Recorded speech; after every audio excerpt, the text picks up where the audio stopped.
Toby, you wanna help?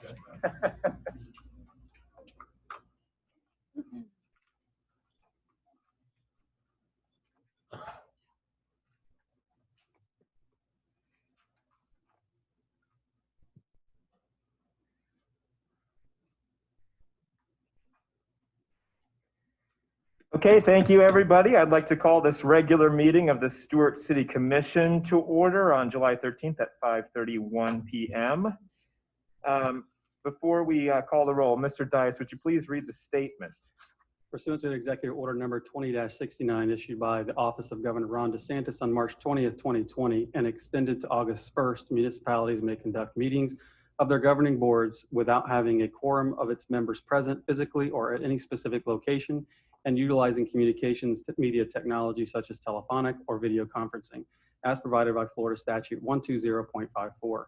We are currently using a teleconferencing process. Procedures for public comment by device. If you wish to speak during public comment times, click raise hand at the bottom of the window during the item you wish to speak on.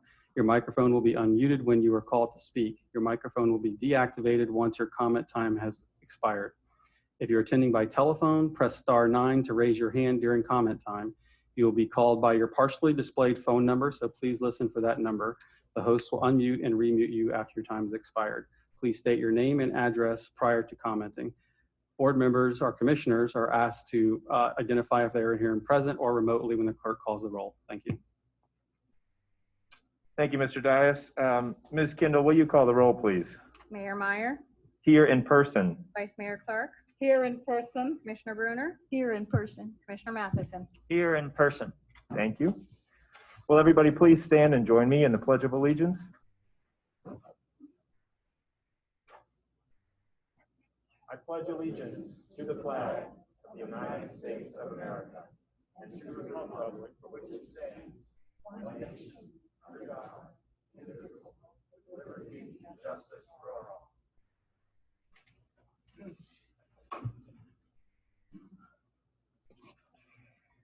all. First, this evening, we have for our arts moment, Ms. Faith Touye. A Bulldog, South Fork High School senior. I'm a Bulldog too. Go Bulldogs.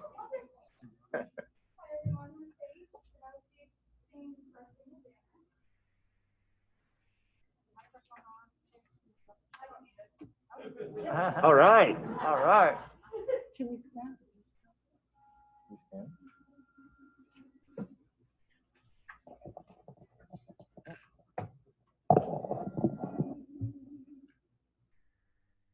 Oh, say, can you see by the dawn's early light what so proudly we hailed at the twilight's last gleaming, whose broad stripes and bright stars through the perilous fight o'er the land that we watched were so gallantly streaming,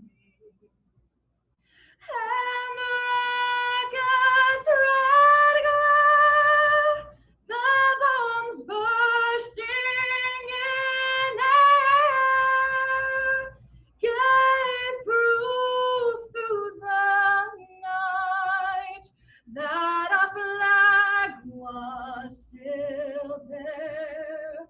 Oh, say does that star-spangled banner yet wave for the land of the free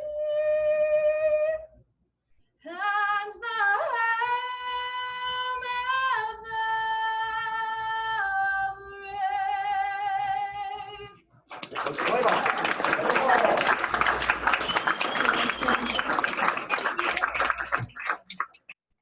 Ms. Touye, before you go, we take a photo.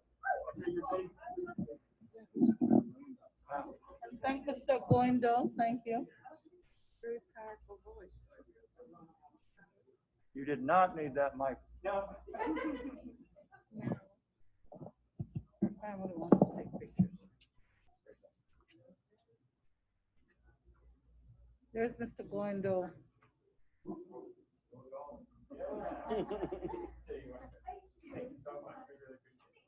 Mayor, Mr. Goindo is here. Hello, Mr. Goendu, if you'd like to, I know you were originally scheduled for. Thank you for joining us.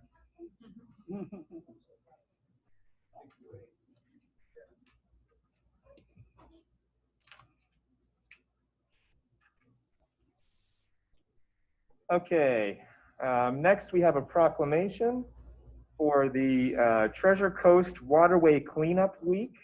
Mr. Mortel, would you read the proclamation? Treasure Coast Waterway Cleanup Week, July 19th through 25th, 2020. Whereas the Marine Industries Association of the Treasure Coast and the Florida Inland Navigation District, or FIND, are deeply concerned with keeping the Treasure Coast waterways clean for all to enjoy. And whereas in 2019, we collected over 5.10 tons of trash from approximately 125 miles of waterways along the Martin, St. Lucie, and Indian River counties. And whereas the 13th annual Treasure Coast Waterway Cleanup will be held on Saturday, July 25th, 2020. And whereas this event will attract over 1,000 volunteers, as well as numerous homeowners associations who will also participate in cleaning the waterways of Martin, St. Lucie, and Indian River counties. Now, therefore, I, Michael J. Meyer, Mayor of the City of Stuart, Florida, do hereby proclaim the week of July 19th through 25, 2020 as Treasure Coast Waterway Cleanup Week in the City of Stuart, Florida, and urge our citizens to volunteer and participate in this event. And I do believe that Mr. Whittington is here to give us more direction because there's been some minor changes.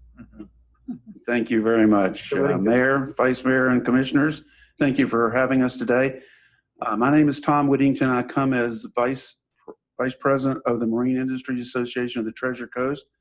I want to thank you for proclaiming July the 19th through the 26th Waterway Cleanup Week. Now, we sponsor this with the Florida Inland Navigation District. This is our 13th year. The Stuart Boat Show is the funder of this. This is one of the type of events we like to do. We're generally appreciative of the support and guidance that Ann Ellick and her team have provided. They make it very good for us, and the support that the city is offering this year for the event. Team All Sports, our producer of the boat show, will be concentrating their team on the northwestern region of the Roosevelt Bridge during the cleanup, so you'll see them there. Three pieces of information I'd like to share. Number one, the Martin County stats, which are pretty amazing. And last year, 2019, 370 volunteers collected almost 2 tons of trash. 44 of those volunteers are working directly in the city of Stuart.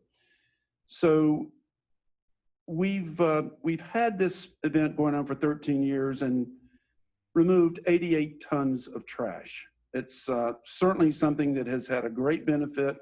We usually do this at 28 public cleanup locations. 9 of those sites are located right here in Martin County. This year, we are going to have a virtual cleanup. It is a simple process. You register online. The link will be advertised in a lot of different places, but it's tcwaterwaycleanup.com. You can pick up trash anywhere you choose during the cleanup week, and the week begins on the 18th. Anywhere and as often as you would like. You can record your data using the digital data collection link on the website. There'll be grabbers and different things available for people and boaters at various marinas. So we'll have that well advertised. Again, I want to thank you very much for the proclamation, and we hope all of you will support. Thank you. Thank you.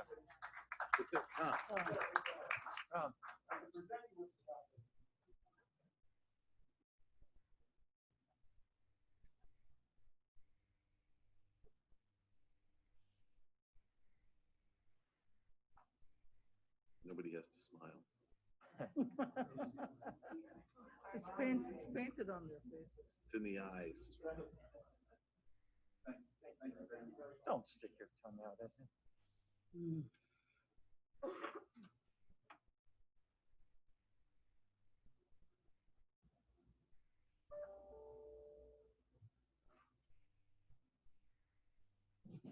Next, we have a presentation recognizing some very important people for a very important appropriation that we were able to get for our alternative water supply project. For those of you who are unaware, the City of Stuart in the last few years has undertaken perhaps one of our largest public works projects in recent memory to completely overhaul and modernize our water supply to have access to more plentiful, cleaner, safer water for all of our residents that will last well into the future for generations. And it uses state-of-the-art technology, and it's a project that we're very proud of, and it also costs a pretty penny. So the funding that we can get from the state is critical, and thanks to our legislative delegation, especially our district senator, Gail Harrell, our representative, Toby Overdorf, and of course our legislative lobbyist, Jordan Connors, we were able to get $1 million appropriated out of a state budget, which was, and I think our governor quoted it as being like the Red Wedding. There was so much bloodshed. We were able to score that because of the hard work of our legislative delegation, and not just our own district representative and senator, but also the Treasure Coast delegation. Truly, we had great allyship from Senator Mayfield, whom I met with, as well as Marilyn Magar, Representative Magar. So I don't know if staff would like to give any more details. If not, I would love to invite Representative Overdorf, Senator Harrell, and Mr. Jordan Connors up to receive a couple thank yous, and as well as for me to receive this great check.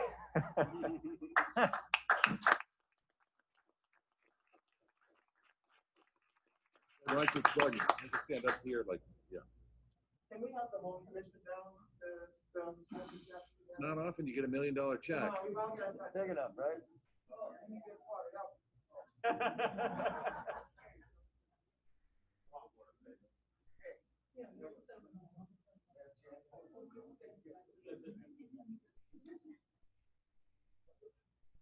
$1 million. Do the little pinky thing.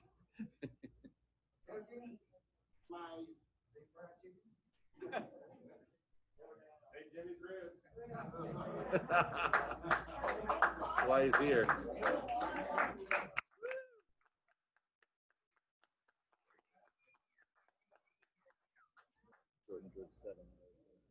Hey, can I have that? I'm taking that to Seacoast first. If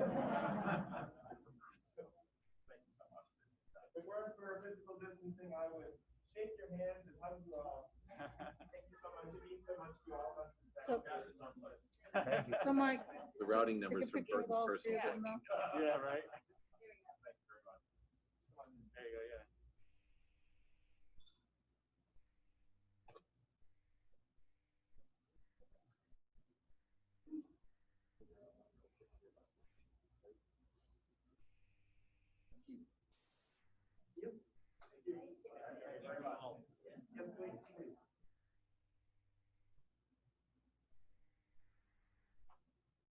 Thank you, Mr. Mayor and City Commission. Jordan Connors. Please speak up, sir. Sorry. So thank you very much. Jordan Connors, lobbyist for the City of Stuart. I just want to thank everyone involved. This really was a team effort. I mean, to get $1 million in a project, in a budget, in good times, without a COVID, is outstanding.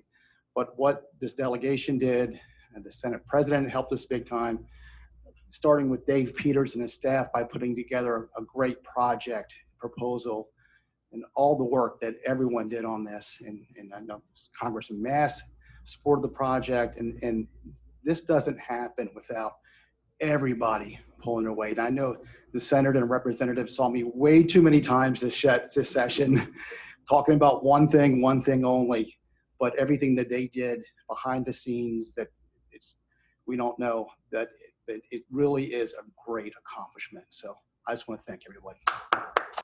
Thank you, Mr. Connor. Senator, please.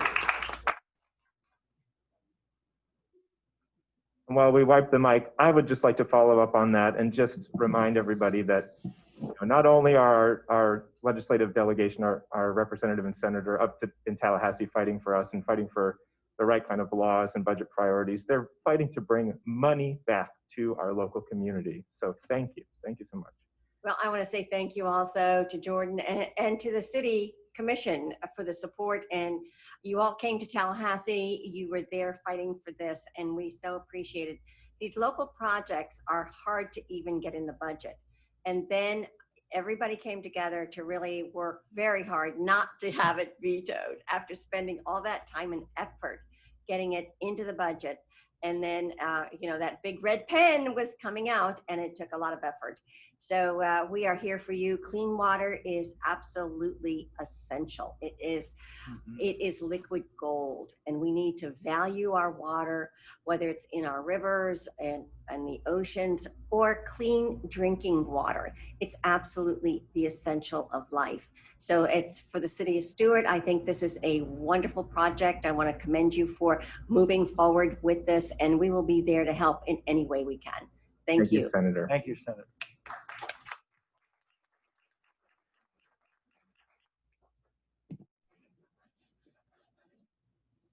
Thank you, Representative. Well, thank you. I'm still learning how to be a politician, so I went last. The reality is this wouldn't have happened without your staff, without Jordan, without the senator's help, most certainly. And I just want to put accolades back to the staff as well. I know we had some late night discussions, Mayor, on the street in Tallahassee. We also, Mr. Manager, thank you very much for coming up. And it goes beyond just what happened in this instance. Recently, obviously, we had a little situation with a bridge in town, your staff has been incredibly professional associated with that. Chief has done an amazing job in working with all the different entities associated with that. David was in the middle of all this. Mr. City Manager was in the middle of all of this, and I just can't thank you enough for the professionalism of your staff and how that's really been handled. The PFAS and the PFOA situation, which is the contaminant that's causing this well issue, is not going away. The City of Stuart has led the charge in this, and as I've been reminded many a time, it's the canary in the coal mine, and you guys have really sounded that alarm across the entire state. So for leading that charge, I applaud you for recognizing that in an early decision and moving ahead with change to protect your citizens. Way to go, and thank you just for the opportunity to be able to represent you. Have a great night. Thank you. Thank you. Thank you, Representative.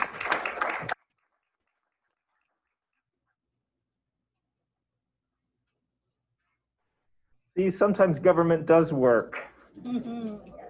That's right. I gotta stay for Jimmy. Next, we have the Martin County NAACP recognition of the Stuart Police. Mr. Jimmy Smith, President of Martin County NAACP.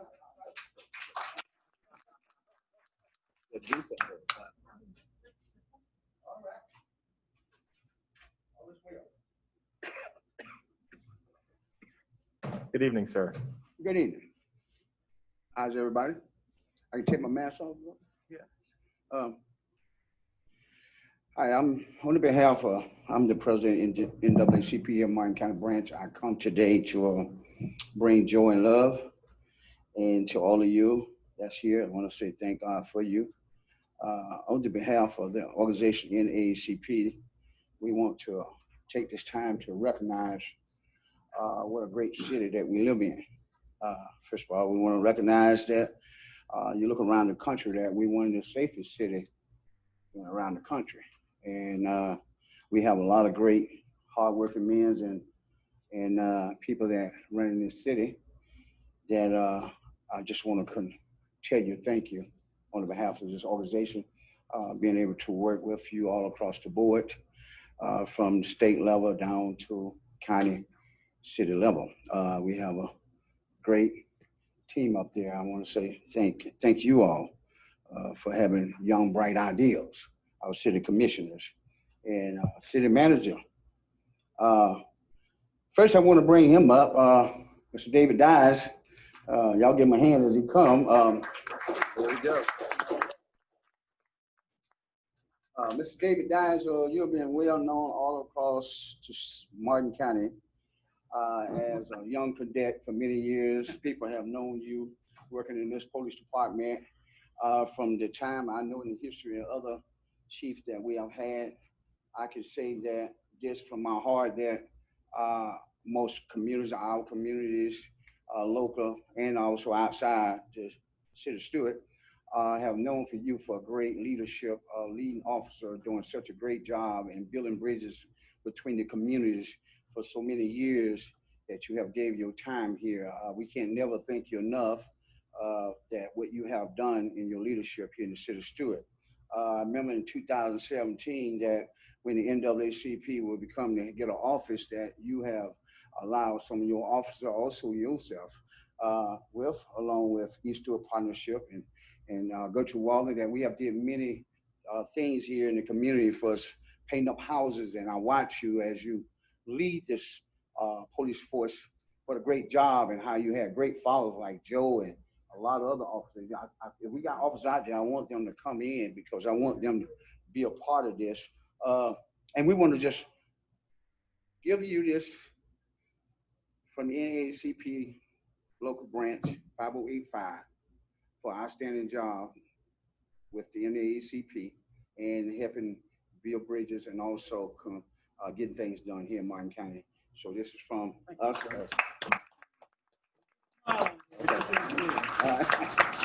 There you go.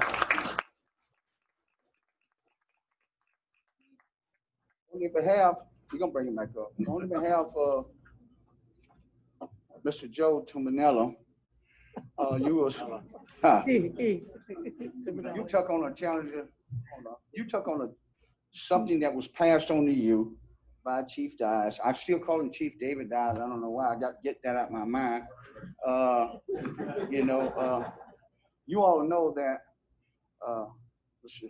Joseph have took on this challenge in the city of Stewart at a time like this. And I think that you have been working with the community.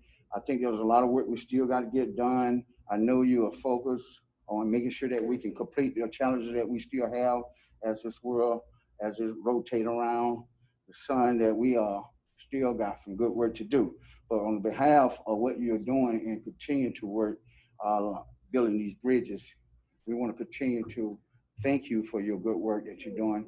And the officers that we have, some of the officers that we have here are still working. We know that there's some officers that we got to work on, but we want to tell you thank you that for your good work that you're doing in the city of Stewart. And we can feel safe and sleep sometime. Thank you.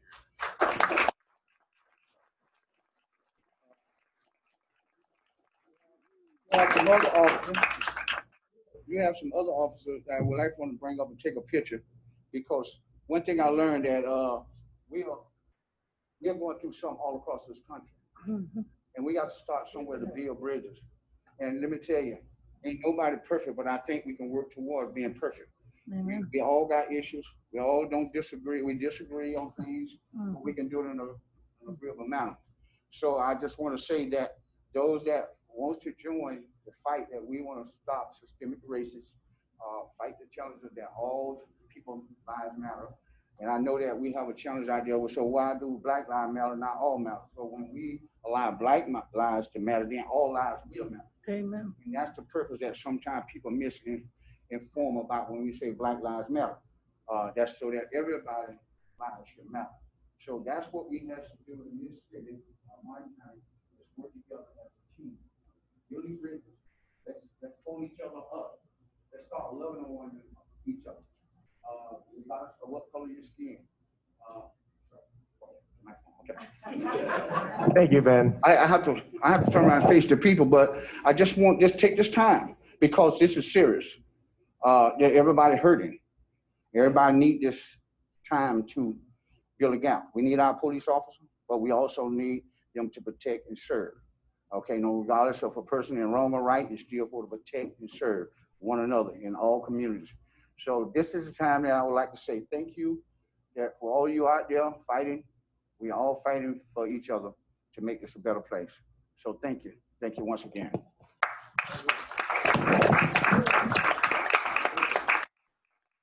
I want to take a picture. You're coming, you're coming in.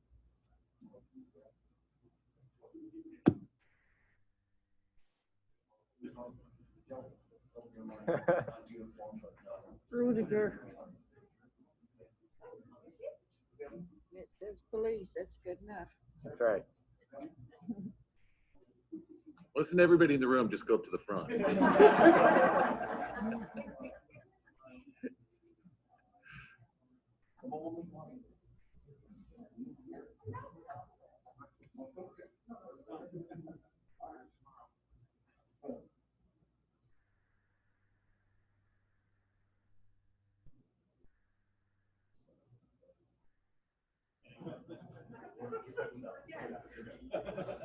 Okay. Thank you, Mr. Smith. Thank you, Toby. Thank you. Thanks, thank you.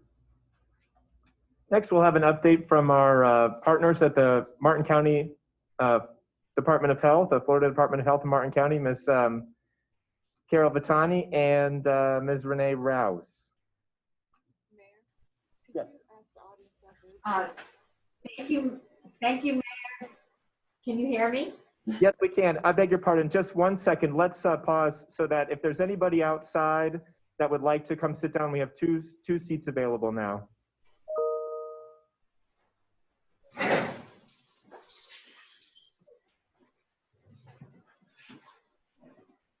Yes, please. I'm sorry. You may resume. Thank you, Mayor. Thank you, Commissioners, for the opportunity to provide information on COVID-19 in our community. Currently today, Martin County case count is 2,864. Unfortunately, there have been 42 deaths related to the virus. Our positivity rate is 14%, which is above the state target range of 10%. And zip codes for Stewart represent approximately 50% of our positive cases. Of course, all of this surveillance data is available on the Florida Department of Health dashboard, which is posted on the dedicated website, www.floridahealthcovid19.gov. The DOH dashboard also provides health metrics, so you can see daily case counts, average age, and much more. The website also features many state and local reports, including a report on pediatric cases of COVID-19. Martin County government also compiles a daily COVID-19 report for the county, and the report is on the website at www.martin.fl.us under the COVID-19 alert tab. The report also features information about test results, hospitalizations, hospital capacity, and more. So with the Department of Health, as you know, we continue our case investigation and contact tracing for all positive cases. And this is essentially because it provides us with an opportunity to do the one-on-one education so that people know what they need to do to stop further transmission. We have heard about some possible scams with people claiming to be health department staff contact tracers. So it's important that people understand that health department staff will not ask for your financial information or social security numbers when we're doing our contact tracing. Outreach, we continue to work daily with our long-term care facilities to ensure that they are practicing infection control measures to protect their clients. We are also been working very closely with the Martin County School District as they work towards reopening next month. The district has outlined 2 options for return to school with student and employee safety a high priority. The district will submit their final plan to the Department of Ed at the end of the month. Testing, Florida Community Health Center offers free drive-through COVID-19 testing in Indiantown Monday through Friday at their location on Warfield Boulevard. You do need to call for an appointment. Their number is 597-3596. Recommendation is to show up early because they get busy and they start at 8 o'clock to 1. For anyone experiencing symptoms, of course, Cleveland Clinic continues to provide their drive-through testing by appointment, to make that with their nurse triage line. And that call number is 772-419-3360. Testing is also available through private health care providers at some pharmacies. CVS, I know, is testing over in Jensen and a number of other locations, and urgent care centers. So we still urge everyone to continue with the prevention measures, including social distancing, wearing of cloth face coverings, good hand washing, and cleaning of high-touch surfaces. And we want to thank everyone for doing your part to help prevent the spread of this virus. And we definitely also want to thank you, special thanks to the City of Stewart for partnering with us to feature the COVID-19 prevention messages on the electronic billboards. The billboards look great, and we really are grateful for your support of that initiative. Thank you so much. And I'll take any questions. Thank you very much. I do have a few questions. Speaking of sharing information, the scam that you have brought up, is there any information that you could share with us, whether it be like a post on social media that we could share through our pages or get out through our own messaging platforms? Just any more details we can get, would you share that with staff? Yes, definitely. Thank you. And then I wanted to highlight, you mentioned the county's dashboard, which at the request of Martin County Commission Chairman Harold Jenkins has been reformatted a bit to include some new, very useful information. I wanted to highlight that for people, but also in the spirit of information, I wonder, is there anything that at the state level that you are learning in terms of what is coming out of your contact tracing and your epidemiology, where we might begin to learn some tips that we can share with our citizens around high risk behaviors, low risk behaviors, what sort of things we're learning as we continue to do this contact tracing? Yes. For instance, are we seeing more cases through dining in restaurants or through the bars, or is it really just kind of, are there any insights we can glean? Are there information that you can share with us yet? Yeah, well, as you know, we mentioned that we're seeing younger ages, positive cases that are much younger. We're averaging around 38, I'd say, is the median age. And so, what we're noticing, of course, is the gatherings, the family group transmission, and large gatherings where you're not implementing those prevention measures with the mask and not keeping your social distance. So yes, we are seeing some of that. And again, a lot of family group transmission. Thank you. Are there any other questions on the board? No. Thank you very much. We appreciate the update. Thank you for the opportunity. Thank you.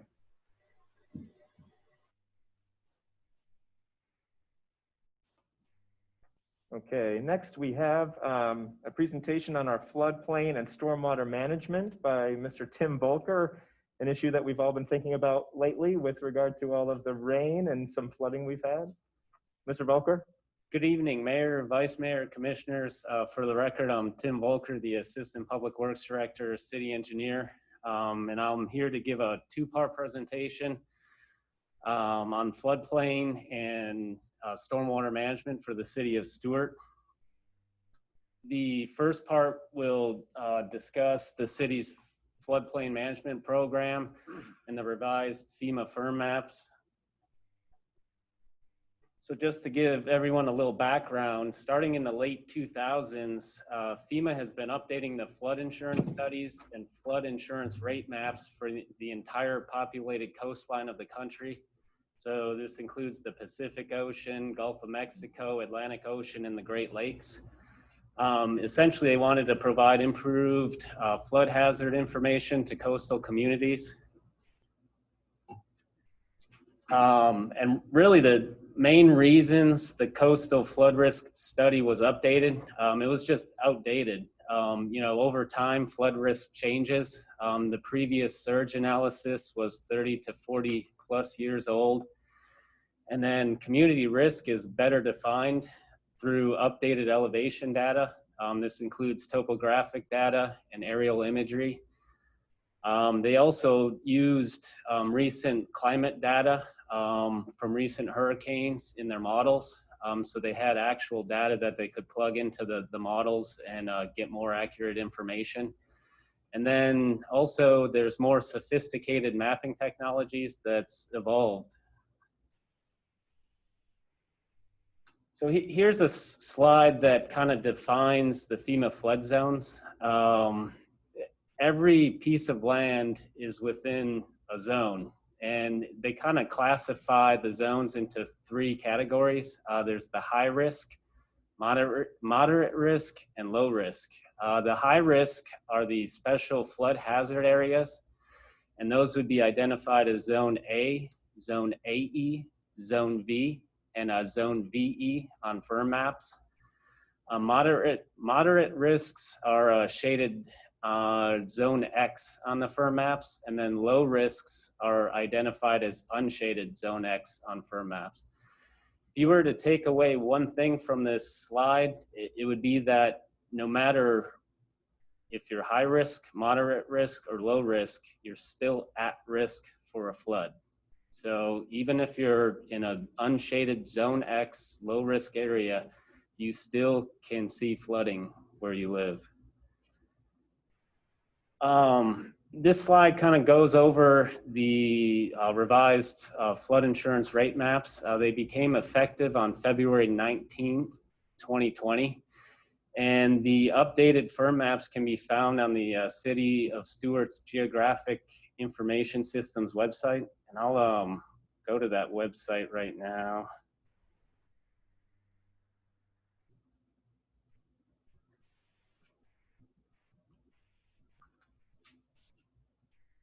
So here's the city's homepage.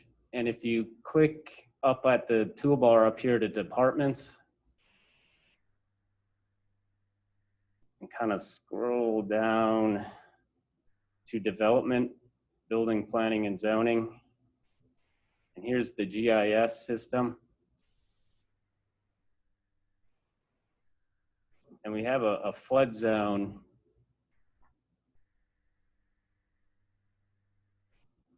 geo app that pops up. And it'll take a minute to load.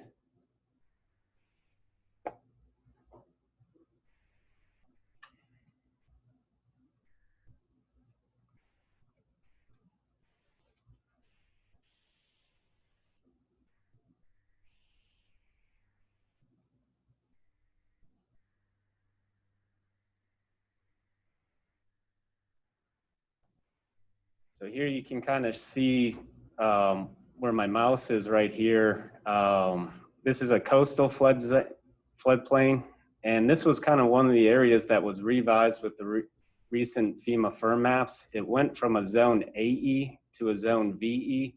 And really the difference is along the St. Lucie River here, the wave action, you'll see higher waves, 3 feet or higher in a Zone VE. Whereas Zone AE, the waves are 3 feet or less. So given the higher waves, you're gonna see more structural damage to buildings within a Zone VE. Also, your flood insurance is gonna be cost more within a Zone VE due to the structural damage that could be sustained. Throughout other parts of the city, we had some moderate risk zones that went to low risk zones. So they went from a shaded zone X to unshaded. So you'll see a lot of the interior parts of the city aren't shaded. So that's a low risk zone X. Really the city is along the waterway, zone VE, along downtown here. And then once you curve around South Point and head south along the marina, that's a zone AE. So you'll see smaller wave action on the west side of the city versus the north side here. You'll see a lot higher waves during a storm event. Couple other things that we can mention, just with the zone VE, I mentioned the structural damage is higher due to the significant wave energy. And then also just remember any zone, whether it's low, moderate, or high, is susceptible to flood damage. Mr. Volker, would you kindly just zoom out just a hair so we can take a better look at the whole city? Sure. I'm concerned about the North Point leading up to North River Shores. And of course, maybe we can call for a special workshop to go through this a little bit more finely if the commission is interested, but I'd be interested to hear just sort of top line, and you may be getting to this, but are there any, with the update to the firm mapping, are there any particular areas of concern, new areas of concern for the city? I would say the biggest change was along the downtown here, where it went from a zone VE or from a zone AE to a VE. Right where our courtesy docks are and the Riverwalk.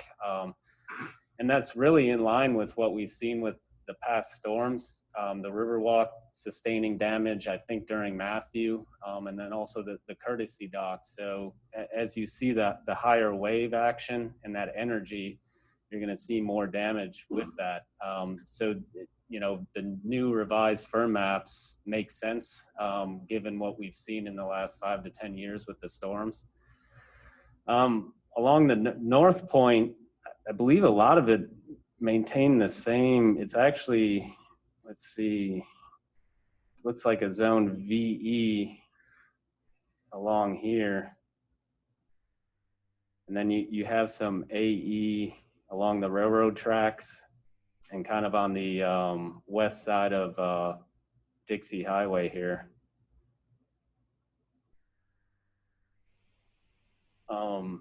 And if I zoom out too, the zone VE makes a lot of sense, because if you look, if a storm's coming in from the east, you can see this long fetch of open water where the wind can just build up that wave action and build up that energy. Therefore, you see the VE on the east side of the Roosevelt Bridge versus on the west side where it's a lot more AE.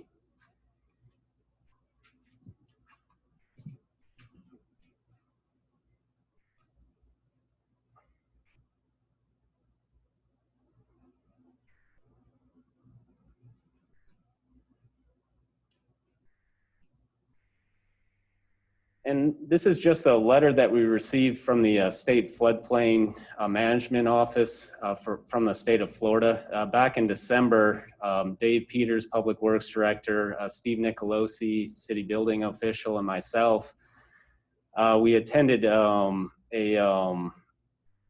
they call it a community assistance visit.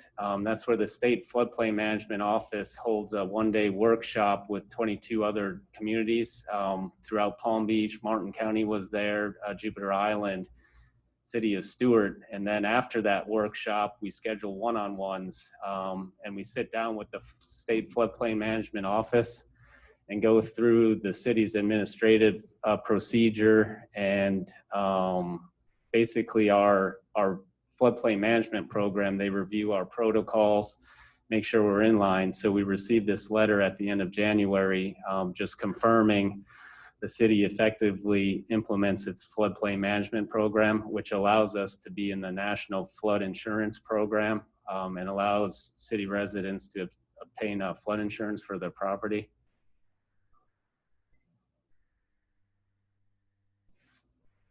The second part of this presentation, I was going to go over the stormwater management for the city.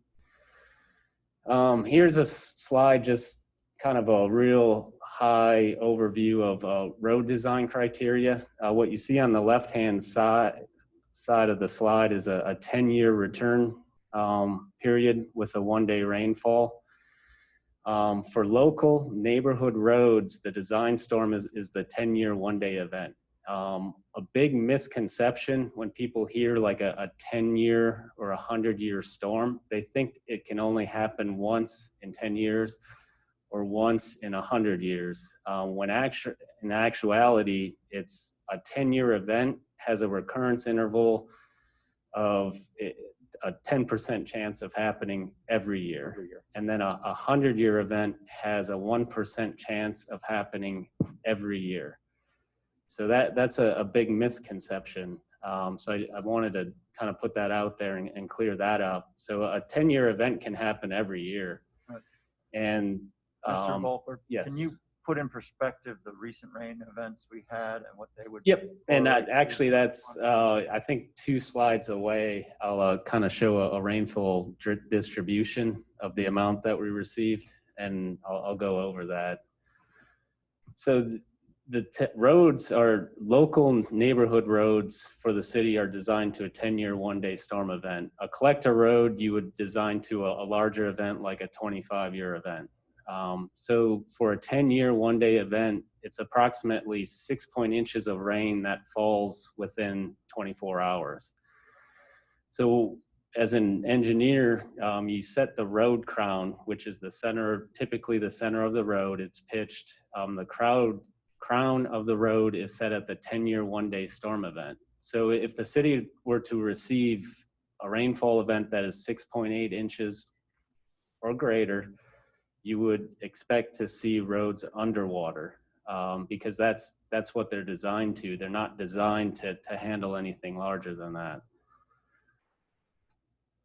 For building design criteria, we design buildings for the 100-year 3-day event. So here's the same map except for a 100-year 3-day rainfall event, which is approximately 14 inches for the city of Stuart. So if the city were to receive 14 inches or greater over 3 days, which is 72 hours, you would expect to see flooding within buildings because that's all that they're designed for. So recent rainfall, and this is a 30-day rainfall distribution from the South Florida Water Management District from May 11th to June 10th, 2020, we received 20+ inches for Stuart. So you can kind of see where my mouse is. You know, we're right in here. Looks to be about, 21, 20.6. There's a 22.28 out on the island, it looks like. That's a significant amount of rain. A majority of that happened in early June. I believe it was like late Tuesday, June 3rd, and Wednesday all day it rained. And here's from June 3rd, just some localized flooding that, when we drove the streets, we were pretty much out on the street all day that Wednesday watching rain. Northwest Fork Road in the upper left-hand corner, you can see the road is flooded, which kind of goes along the lines of a 10-year one-day storm event. You expect to see roads underwater. Upper right-hand corner is a Southeast Flamingo Avenue, and you can see that intersection. I believe that's 8th Street there. That intersection's all underwater. And in the bottom left-hand corner, Southwest Dyer Drive is totally underwater. And then the bottom right-hand corner is Southeast Mango Place, which is located kind of in a bowl, so they receive a lot of runoff from adjacent streets, and it just sits there until it can infiltrate into the ground. So after these events, kind of what we did for Public Works, we took a look at the stormwater master plans that have been done. The city initially did one back in 1993 where they prioritized cities, or they split the city into sections and prioritized projects to improve. Then October 1995, the city received a rainfall event of 20 plus inches where they reprioritized some of those projects. So then in 2006, we updated the master plan, and right now we're kind of looking to see what has not been done from all those plans and looking to kind of reprioritize it and kind of see what we saw out in the street from this recent event. Another thing we did is we kind of analyzed and compared the water quality and water quantity requirements. Here's South Florida Water Management District. They provide the requirements for water quality and water quantity. Water quality requirements are kind of that first flush. When it first rains, that first half inch to inch of runoff is really the greatest amount of pollutants. So they like that to be treated, whether it's a detention area, retention area, exfiltration trench, swales, to treat that water prior to discharging from a site. With their water quality requirements, they don't want you to cause any impact to any adjacent lands. So they require you to do a pre and post development discharge rate analysis. So if you have a vacant piece of land, there's a discharge rate associated with that. When you go to develop on that land and add parking lots, buildings, impervious area, the runoff is greater. So you need to keep that pre-development discharge rate of when it was just a grassed area. So they have you, submit stormwater calculations to show that. For the city of Stuart, section 6.03 of the Land Development Code specifies our stormwater requirements. And basically it says water quality requirements and water quality requirements are the same as South Florida Water Management District. As part of our analysis, we also looked at Martin County because of the proximity of the county and city limits. And they actually have a more stringent water quality requirement where they require a treatment volume of 3 inches times the percent impervious, where the city and the South Florida Water Management District require 2.5 inches. So they require a little bit more water quality than the city and South Florida. But the water quantity requirements are the same.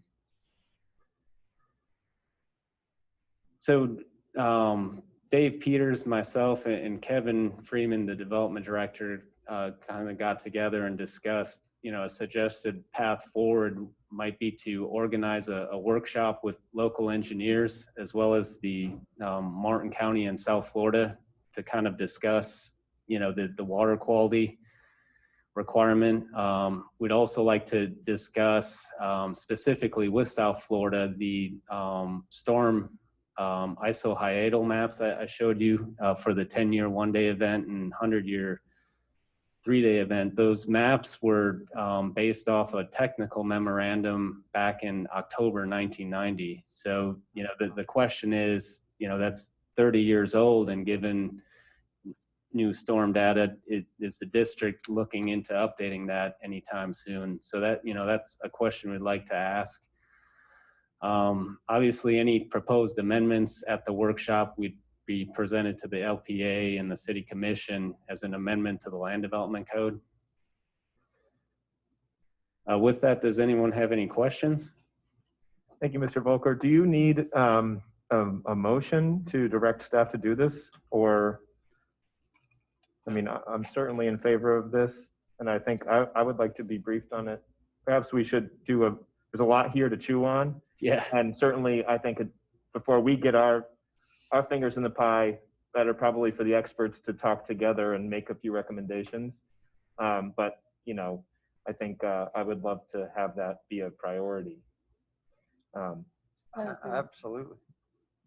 And in the meantime, I'm thinking about what happened with Hope Heights, and I know that Martin County Board of County Commissioners did go through and have a special emergency workshop to talk about it. People lost their homes that never expected to ever be flooded before.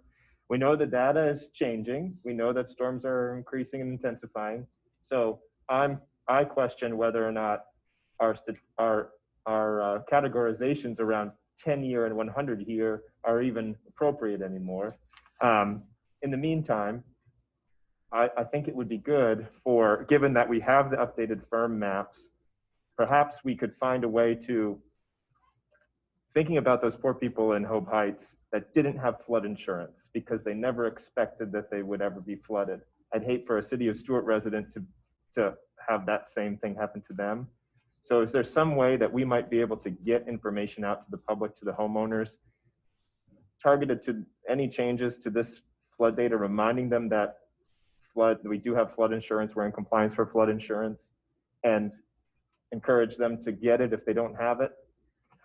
That could be incorporated in the utility bill going out to everyone as far as the updated FEMA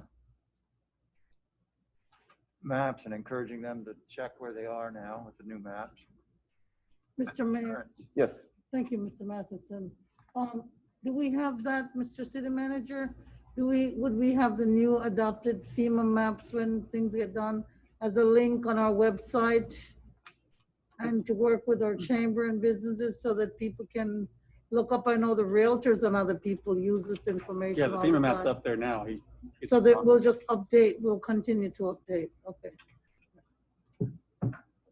I don't know. I mean, it's something as simple as just getting the word out somehow, sharing it on social media or putting it in the info section of the utility bill or. Yeah, we can definitely add it to the info bits for the utility bill. And I believe, Ann, we did that back when they became effective.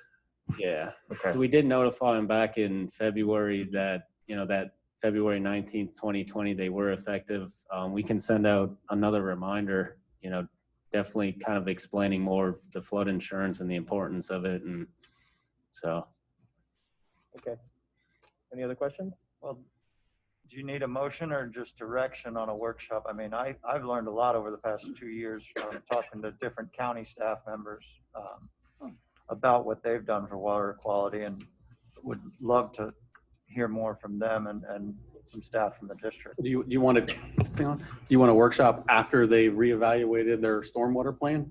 I mean, trying to figure out what the workshop is specifically on. They just informed you they want to reevaluate the stormwater plan. I mentioned the experts talking amongst themselves first, figuring out what needs to be done and make a few recommendations back to us in a dedicated workshop. Okay. No, I don't need a motion for that. Okay, good. Thank you. Thank you, Mr. Volker. Thank Very you. important information, even though it might seem a little boring, but very, very critical. So thank you for that. I don't think it's boring, for the record. Not boring. I was about to just go in, both feet. Peters. Okay. So move on now to our comments by the city commissioners. Commissioner Matheson? Yeah, so I want to, first off, Sunday night, late last night, someone notified me at the end of my street that a stop sign was hit and down. I sent an email to Milton Leggett. His name comes up quite a bit. But I want to thank our whole Public Works Department that, at 7 or 8 o'clock, within roughly less than an hour or so, the stop sign was put back up and fixed. And, I'm so thankful that we have such incredible staff at the City of Stuart, whether it's our Public Works Department or Police Department, as Jimmy highlighted with the NAACP earlier. Our police during this time are having to deal with a lot of tough decisions and stuff. And, we as commissioners up here are incredibly fortunate to have such a good police force. And I know I stand behind them. I believe all of us do wholeheartedly. That, they've done a great job historically working with the community and making wise decisions. And I'm very thankful that we have such a good police force. Lake Okeechobee has a large algae bloom in it. It makes you terrified this time of year. If we get a couple more large rain events, there won't be much choice by those in power at the Corps. They'll be making tough decisions. And regarding that issue on July 21st at 1 o'clock, I know Mr. Hogarth knows about it and we'll be communicating over it, but the Corps is having a workshop, virtual workshop to take public comment up until July 30th on deviating from LORS 08, the old management plan that they're working on that did not incorporate harmful algal blooms in the plan. That deviation is incredibly important, that the Corps has that flexibility when you have something like a large algal bloom sitting on the lake that's already tested positive for microcystin. So I encourage anyone, you can find out more about the workshop on the Corps' website and listen to it. But all of City of Stuart residents, we want them to have the flexibility of managing the lake with regards to our safety, knowing there's an algal bloom in the lake. And so that's incredibly important. I'm very thankful we're still roughly a foot lower. We're at 12.5 feet, and we're a little more than a foot lower than the historical average. But couple big rain events, and that foot could be eaten up. And then last Thursday, I sat in on a virtual South Florida Water Management District meeting. Relevant to us, the district is going to be studying sediment discharges in the northern estuaries. A lot of those meetings I listen, but I choose my words carefully. If I'm speaking for the city, my only comment regarding the sediment discharges was that I encouraged, hoped, forget the term of words I used, but that under no reason should they use that study to study the sediment coming out of Lake Okeechobee to either the St. Lucie or the Caloosahatchee as a means to open up the S80 structure and discharge just to study. I was all for, and many other people around here are not opposed at all to studying the sediment discharges, although even the district has in its own data that we get sediment discharges. They happen. They're loaded with phosphorus and nitrogen, and we don't want them. But if the district wants to do a study on it, we're supportive of it. But absolutely in no way should that study be a reason to open the S80. Other than that, it was a fairly good meeting, and I liked a lot of the discussion the board members steered the direction of as far as doing everything possible to flow more water south during this time of year. Other than that, let's all be kind and to each other and keep in mind that we are fighting a virus, not each other. Fighting a virus. Please be respectful of all Stuart residents and all Americans here, please. Thank you. Thank you, Commissioner. Would you like to make a motion that maybe the city draft a letter in support of the LORS deviation plan, or would you just encourage us to attend the meeting and speak up? I know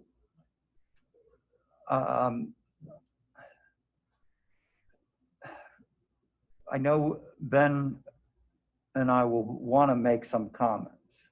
Problem is that they're going to have their workshop on the 21st. We have till the 30th to make comments, and we need a few days to do it. Okay. But we we don't know the information and what they're commenting on yet is the issue. Okay. Well, we've vested you with the power to speak on behalf of the city for the river matters, so we'll just continue there. These comments won't be going to the Florida delegation as much, with the chance that the word bill was going to be changed. And I felt that these comments aren't as important where they might desire all of our signatures. Understood. Thank you, sir. Thanks. Commissioner Bruner. I'm good. Thank you, Mayor. I'll pass. Thank you, Commissioner. Vice Mayor. Thank you, Commissioner Bruno, for giving me all of your time and then some. So I just wanted, I know it's been a long time since we've had an arts moment, and it's tough to have the first thing in person be someone singing, but we were socially distanced, and I want to thank Mr. Goindo and Ms. Faith Touye for coming out, and we really appreciate what they did. The second thing I wanted to do was to thank our legislators who came here today. It's not always that we see them come to our lowest city, but we're so glad because that's why they're there, to try to help us and to work with us and to work with our everybody, including our person who's there lobbying for us. So I just wanted to thank them. They've gone, but we want to thank them, and it's much appreciated.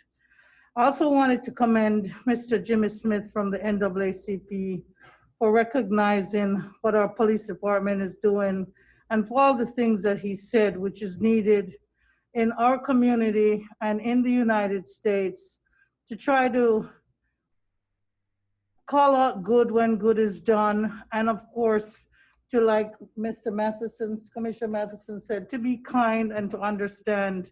And of course, when there's controversy, sometimes we're always not happy, whether we're the source of controversy or somebody else is. But we know what's going on with police departments all over the United States and how some of them are viewed. And we just want to know that he thought it not robbery to view them in a positive light and to appreciate the things that they've done in the past and what we hope to accomplish in the future. And in saying that, this young lady who sang today sang and what we call the venerables of all American patriotic songs. And we just had our July 4th. And we've had so many issues going on with Juneteenth, July 4th, all these other things, and how we celebrate and what we celebrate. And I know that a big part has been fireworks and fireworks in our city. And we had the lack of fireworks, but we had so many residents who had fireworks in various places, whether on their own private properties at home, or whether in cities, public right of way, or city parks or properties, wherever, or beaches, wherever people decided to go on that day, whether or not it was legal or illegal. I just want to say that, all I can say is just thank God that in our city of Stuart, things happened okay, even though we know that there was a lot of excessive, probably debris and everything left over after fireworks, especially on some of our streets in the city, in various neighborhoods. And I just wanted to thank our police department for trying to use their community policing skills. But I think within the atmosphere that we have now, whether it's Black Lives Matters or whether anybody wants to add anything else, all lives matters, all people matter, whatever it is, we're Americans. We need to celebrate that fact, no matter what your history, where you came from, how long you've been here. Once you're an American citizen, you have your obligation and your duties, and you also have your privileges and your constitutional rights. And so I want the best for our city. I want the best for our entire Stuart. I want the best especially for East Stuart also. as a part of our city. And I know that we had an issue there with regard to fireworks being left in the street. And I just want to thank Miss Althea Wiley and all the other residents who decided that they wanted to see that, that even though people wanted to celebrate, and it was a good thing to celebrate, and our police has their duties to do, and residents has their individual duty to do, it's a big line that sometimes we have to decide where that line is and what you enforce and how you can work on things. I am so glad that when we introduced the diversity resolution, and we now have also tried to start a community relations board, that maybe there's something that we can do, city manager, to try to get ourselves together. I don't know if we'll have COVID next year for July 4th, but even if we have a general fireworks celebration for the city, some neighborhoods still want to keep certain things in their neighborhoods, but we still need to make something very, very clear. And I don't see, I think I see him somewhere out there. I won't say that he's hiding, but I see our fire chief out there. And, I think we had like 7 or more incidences just in a small location for potential fires and calls and during 4th of July. So we as a community, we want to celebrate, we want to be happy, but we need to let the police do their job. Citizens need to do their jobs as responsible citizens, and we just need to figure out a way to make Stewart a happy place, a good place to live, work, and play without testing the boundaries where we're going to get our police involved just because somebody wants to have extra fun or have it in a certain way. So I'm not going to go into detail, but I just want us to think about it, that this is a big thing when we have other people from other communities coming here, because Stewart is the going place to have a fireworks battle back and forth. And we want to make sure that our police department will be able to do their jobs well and that all our citizens will be safe. And so it's just so important that our community recognizes this and that we discuss and work on this matter. That's all I'm going to say about that. I want to, okay, I talked about the community relations board, so that's good. I also want to really and truly, I don't know if this should come from our entire city commission, but I just want to say it for myself.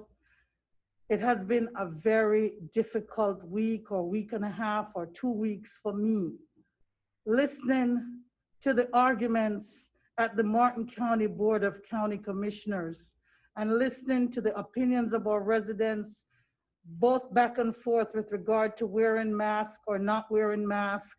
And I know that we probably have some people who may come in front of our city commission, but we have adopted something and we're going to extend our state of emergency, which is a part of our agenda today. But I just wanted to say that for all county commissioners, all local governments who may not have the instructions clearly from our national government or from our state governments, and they have to wrestle with this at the local level when they have residents on both sides telling them how to respond to certain things. And the main thing we have to respond to is a pandemic. I just wanted to say that I honestly appreciate their consternation. I honestly appreciate all the considerations that they made and the results that they gave. And again, like I said, we may have city residents who may feel differently, but I think all of us, not that I think, I know Mr. Mortel, our city attorney, as well as city manager and our mayor, that we are currently under the Martin County ordinance. And so our city is not going to adopt anything separate. We're all going to be under the county ordinance, which will be administered by our sheriff, our police department, all of our staffs, all of our administrators, all of us, especially responsible citizens, for the time when you're out in public, to please wear a cloth covering over your face, your nose and your mouth. So I just wanted to say that for Mr. Harold Jenkins, the chairperson and for those other 4 commissioners who had to deal with those issues. And we didn't have to deal with it right then because we're under the county. I just wanted to say that I appreciate their decision making. And then I had for Mr. City Manager, and for all of us as commissioners, we have 4 schools because we adopted 2 new ones.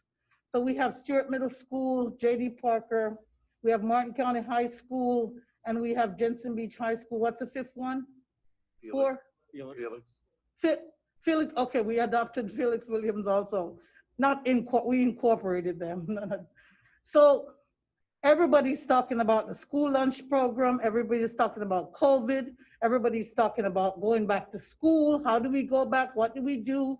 What has happened in the past 5 months since March, April, May, June, July? And do we need to think as a city, if we have these 5 schools, are we gonna end up with school numbers or school grades that say A, B, C, D, E, F, if we don't make an effort to say, how are we gonna help our school children who may not have been using the computers for the past 3 months? I hear from the school that they're having good results and they're working on it, but I am still concerned because what I'm seeing and hearing from other communities is that there are children who are still being left behind. So I don't know if we need to write a letter, Mr. Mayor, from our city, asking our representatives from each one of the schools to say, how can we help you? Do we need to encourage people to still adopt a student and phone that student and ask that student what's going on? I don't want a year from now to hear that all 5 schools in our area have dropped because we've lost it during COVID. I just need to know. I'm in very close contact, I think, with Martin County High School and with J.D. Parker, not so much with Felix and not with Jensen Beach anymore since my son graduated, but I just think that we don't want to let this slide. We want to show them some interest, let them know that we're interested. I don't know exactly what we can do, but anything that we can do to push forward, whether we can add something to our utility bills or whatever it is, to encourage people to continue with the education of their children and to care for all of the children. It's a village mentality. And I must say also, not just the children who are in school, but the formative education is important. And Ms. Thelma Washington is one of those people, and I know that there are others, Apple Tree Academy and other people who are doing preschool education. And they also need help and encouragement because we don't want that to go away. We don't want 6 or 7 months to have some problems going on. So I just want to appreciate all that the teachers are doing, appreciate all that the preschool workers are doing. And my last thing is that I'd like to pull item number 15 on the consent agenda. Thank you, Vice Mayor. As a matter of business, I would also like to pull an item off of consent. I'd like to pull item number 9. I won't pull number 10, but I just did want to mention, I have heard from residents over the years about the sidewalk extension, and I'm glad that it's happening. But I would like perhaps to encourage Commissioner Matheson, who sits on the MPO, to see if there's any way that we could. Commissioner Clark. Oh, I'm sorry, Commissioner, both of you, Commissioner Clark, Vice Mayor Clark, and Commissioner Matheson. If there's any way that we might be able to advocate for the extension of sidewalks down along Dixie, across the train tracks and into the El Dorado Heights neighborhood. Yeah. Daily, I see people pushing strollers with infants on the road, and we got to get that together. 14th Street. Yes. Yeah, It's been a so problem. I'm glad we're doing this, but I think maybe we can put it in sort of our CIP, figure out ways that we can advocate for it on the MPO if possible, but that's in heavy use by pedestrians and bicyclists, and it is so dangerous. There's no shoulder there. And with faster trains coming, it won't be any better. Item number 10, but I'm not going to pull it. And then the vice mayor and I were clearly sort of on the same page with regard to schools. I've been hearing from a few residents and some teachers, young families. I know there's a lot of anxiety about the approaching school year and the guidance coming from the federal government and from the state. I know Education Secretary Corcoran has said that schools will, we're going to reopen schools. I know that that is important. Students need to be able to learn, and there are a lot of important services that are offered at schools. To your point about what we can do, I've been thinking about that as well. I wonder if we might reach out to, and normally we would do this in our joint city-county school district meeting. Unfortunately, because of COVID, we've lost 2 of those. Our next meeting won't be until October. So perhaps if we can schedule it, we could try to reach out and see if there's any appetite on the county commission and the school board to just have a meeting only to discuss COVID in schools. Are there any things that we can do as a city to help support? I know we don't have any jurisdiction over how schools will operate, and I don't envy them those hard decisions, but to just go and say, what can we do to help, if anything? I don't know if that requires a motion, but if we could just reach out and see if there's something that we could put together. I'll reach out and see if there's any appetite between the other jurisdictions to have such a meeting. I mean, as you know, they did a release of 2 options, so you can stay home and do virtual, or you can go in person. Right. And as far as the children being left behind, we're in summer right now, so they wouldn't be in school anyways. I know the vice mayor had sent an email once before, which stirred up quite a ruckus, but it was good because it got them to release some data to us as far as when school was still going on and we were having our program at the 10th Street and so forth, as far as those kids and whether or not they were being left behind. So I will reach out and see if there's any appetite from those 2 organizations to meet, but I do know, I think they've already met and voted and determined how they're going to write this plan. Yep. Thank you, sir. Again, I know we got to kind of stay in our lane here, but to the vice mayor's point, if there's something that we can do to help advocate for our local students and families, and if it's an easy thing for us to do, I'd like to hear that. And it's a good reminder for myself to reach out to our local, I reach out to Ms. Marsha Powers, board member Powers for our district. So anyway, that concludes my comment. Mr. Dias? Yes, sir. I have 2 things. First, I'm looking for a motion on this item, and I'm going to read it from a prepared middle statement, but I can go into more depth as well. Based on the interest rate, and this has to do with the purchase of the Sturt Medical LLC, also known as the Wells Fargo building. Based on the interest rate and acceptable terms and conditions provided in their proposal, PFM, which is our financial advisor for the city, recommends selecting JP Morgan Chase as the loan provider for the 2020 note and authorizing the city manager to execute the commitment letter, which will lock the interest rate. If this is done, we anticipate bringing the actual note resolution back to the city council for final consideration at your July 27th, 2020 meeting. The RFP that went out for the rates, JP Morgan had the lowest rate for a 10-year note at 1.29%, and the next lowest was 2.05%, and then it escalated from there. So with this commitment letter, we would lock in that JP Morgan rate of 1.92% or 1.29%. Do I hear a motion for? I'll make a motion to adopt JP Morgan as the lender for the. Second. I have a motion by Commissioner Matheson and a second by the Vice Mayor Clark. Is there any public comment on this motion? Anyone has a public comment online, please click raise hand. And just as a point of reference, this is a temporary, just an issue to move forward. We will have a more formal resolution with full due process on the 27th. Thank you, Mr. Mortel. Appreciate the clarification. None. Seeing none. Ms. Kindle, will you call the roll, please? Yes.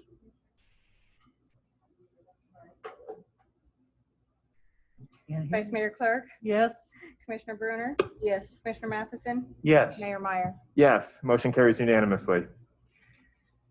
And my second thing is, I don't know if she escaped me or if she's hiding over there. I was going to have Ms. Kendall introduce her new assistant clerk and embarrass her a little My bit. pleasure. Ms. Kendall? Yes, this is Carrie Latour, the new assistant to the city clerk. Hello, Ms. She just Latour. started on Thursday, so this is her first commission meeting. Thank you, Ms. Latour. Welcome. And we're happy to have you. I know Ms. Kendall has been burning the candle at both ends lately, so She had nothing better to do. She came all the way welcome from aboard. Hawaii to us. That's all, sir. Thank you, Mr. Dias. Okay. Thank you all for bearing with us. We will move on to approval of the agenda. Do I have a motion for? Move approval, pulling item number 9 and item number 15. Second. I have a motion by Vice Mayor Clark and a second by Commissioner Matheson. Any public comment on the agenda? Seeing none. All in favor? Aye. Opposed? Motion carries unanimously. We'll move on to comments from the public. I will ask as you come up to give public comment, if you have not done so, please fill out a green card. This is general public comment, not tied to any individual item on the agenda. And as our policy is, please continue to wear your mask while you speak. Just speak loud and clear into the microphone if you would. Please do not remove your mask to speak. First, we have Ms. Thelma Washington.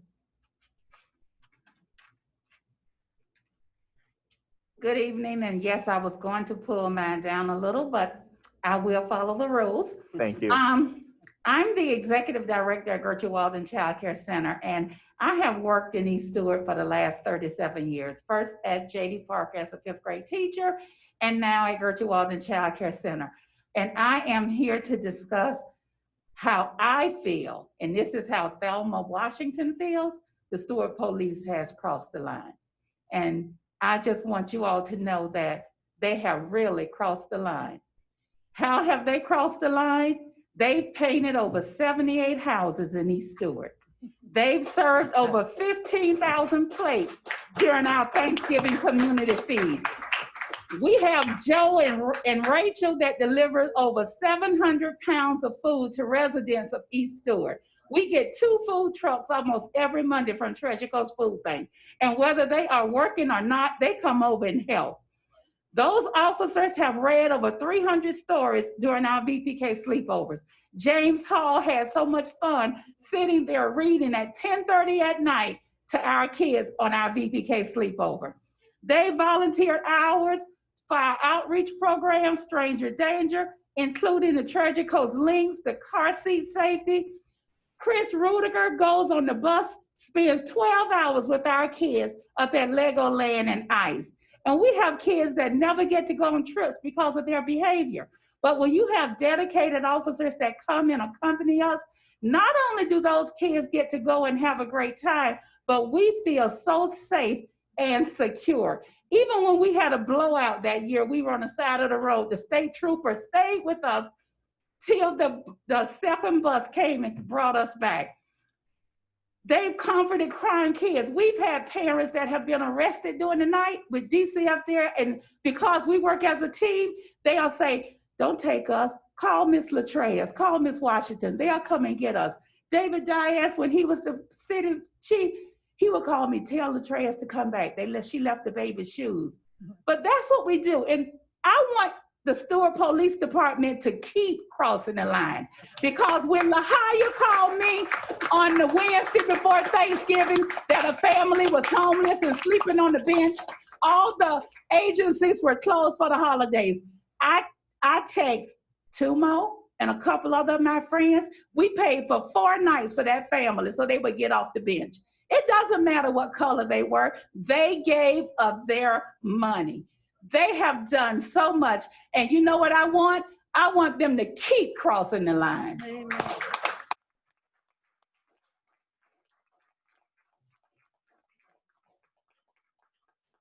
Thank you, Ms. Washington. You had me scared there for a minute.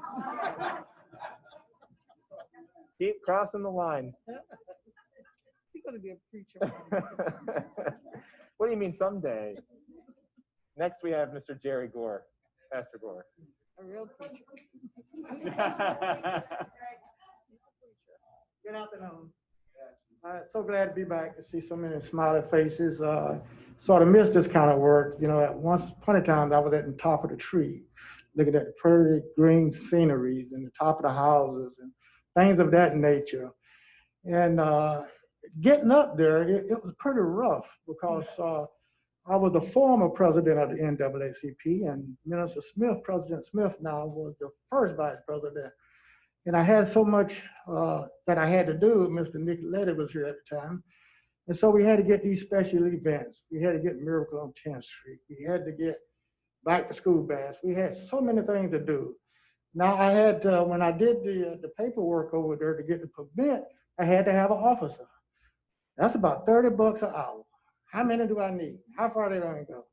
Well, it started volunteering coming out. And I think it is still going on today. I believe it's still going on today. And I think the officers are still doing what they was doing back then. Now that's when I was on top of it, looking at the top of the tree. See the greenery, see the birds landing, the whole 9 yards. Now for the last year or so, I ain't been doing that, okay? I've been under the tree, okay? I don't dress the same. Hey, when you see me, you may, who is that? I may have paint all over me. There's no telling what it might be. But now under the tree, I see where the birds go into the tree. I see where the things are crawling around on the bottom of the tree. I see things I couldn't see from a distance. Now, the other day, working around 510, one of my places, I see a kid coming down the road and a bunch of kids coming, and they say, Pastor Gore, there's a police stopping out there. I said, well, I wonder what could be going on with this little kid. So what they didn't see was the little kid pushing the bicycle, and it didn't have a chain on it. But what the officer seen was the kid pushing the bicycle could have been riding if he had the chain on. And the officer stopped his car, got out, put the chain on the bicycle, and the kid rode off. I'm like, is that above and beyond duty or what?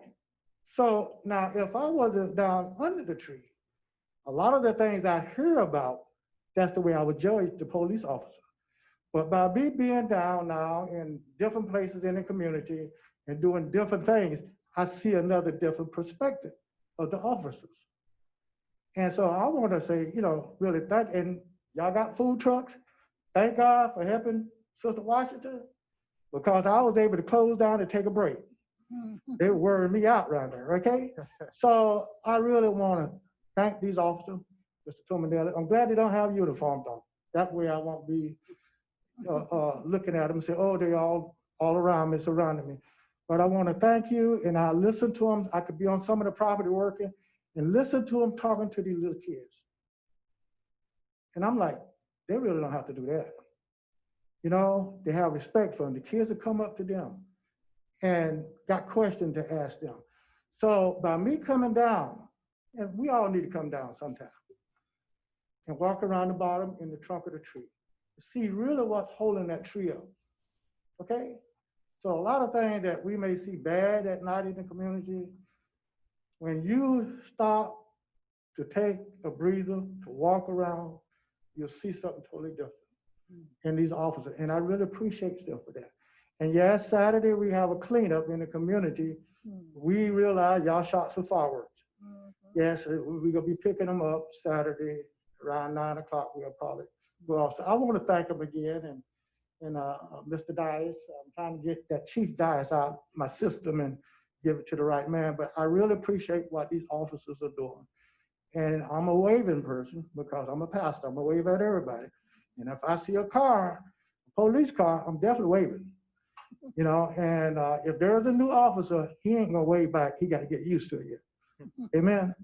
But anyway, thanks a lot for those officers, what they have done. And I appreciate it in the community, that the hidden things that are really making a difference, praise God, is making a difference. Thank you, Pastor Gore. Thank you very much, sir. Next, we have Joan Goodrich.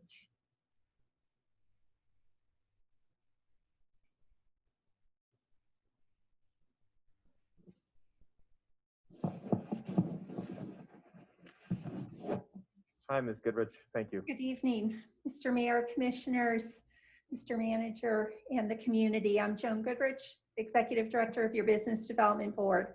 I'm here tonight to inform you and our community that on August 18th primary election, you will see a voter referendum item relating to the possible reauthorization of Martin County's economic development ad valorem tax exemption tool. Specifically, the ballot language will contain, shall the Martin County Board of County Commissioners be authorized to grant, pursuant to Section 3, Article 7 of the state constitution, property tax exemptions to new and expanding businesses that are expected to create new full-time jobs in Martin County. This tool and program is one of several tools in Martin County's job creation toolkit, and it was first authorized by voters in 2010. And according to Florida statutes, it must be reauthorized by voters every 10 years, which brings us to the August 18th primary.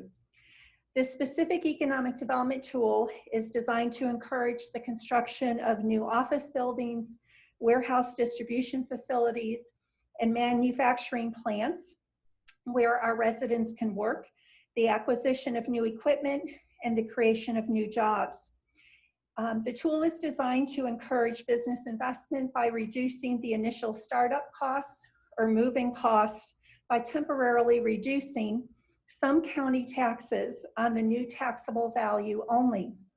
What it does not do is decrease our existing tax base, affect the taxes paid to the city of Stuart, our towns, our villages, the school district, or other taxing authorities. So this is only impacting our county ad valorem tax.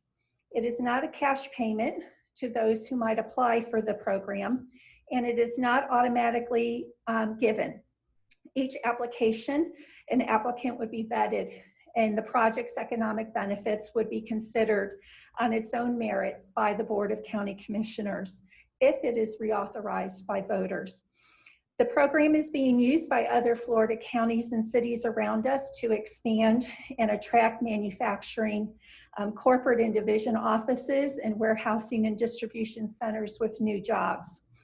I've been asked how it might be used in Martin County if reauthorized, and my response is this. Local or new businesses seeking to build these new facilities in our community have many more choices than they did, and certainly more choices than they did in 2010.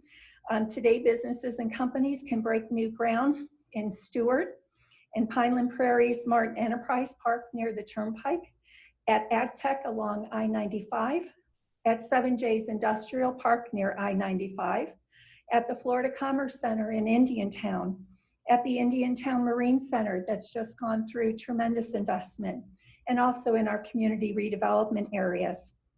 Our economy has been gut punched by COVID-19. We've lost 9,500 jobs so far, and nearly 8,000 of our neighbors are currently out of work. So maybe this referendum is timely for voters to consider. The BDB is on point to provide education on the referendum, and we've created an online resource for voters to learn more. Those looking for more information can visit the BDB's website at bdbmc.org and click Vote August 18th.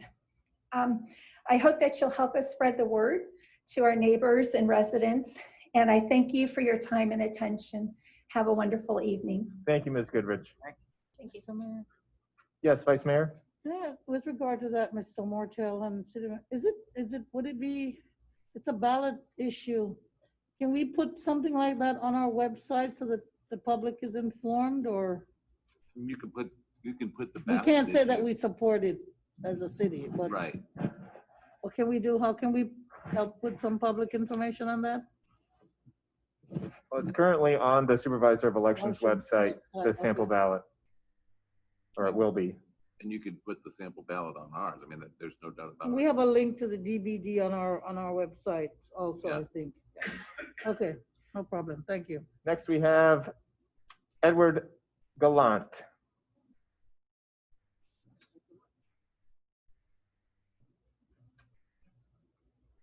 believe he's a candidate, but I don't see him. I did see him Gallant? here earlier. Nope. We'll let him give one more try at the end. Next, we have Betty Brinkley.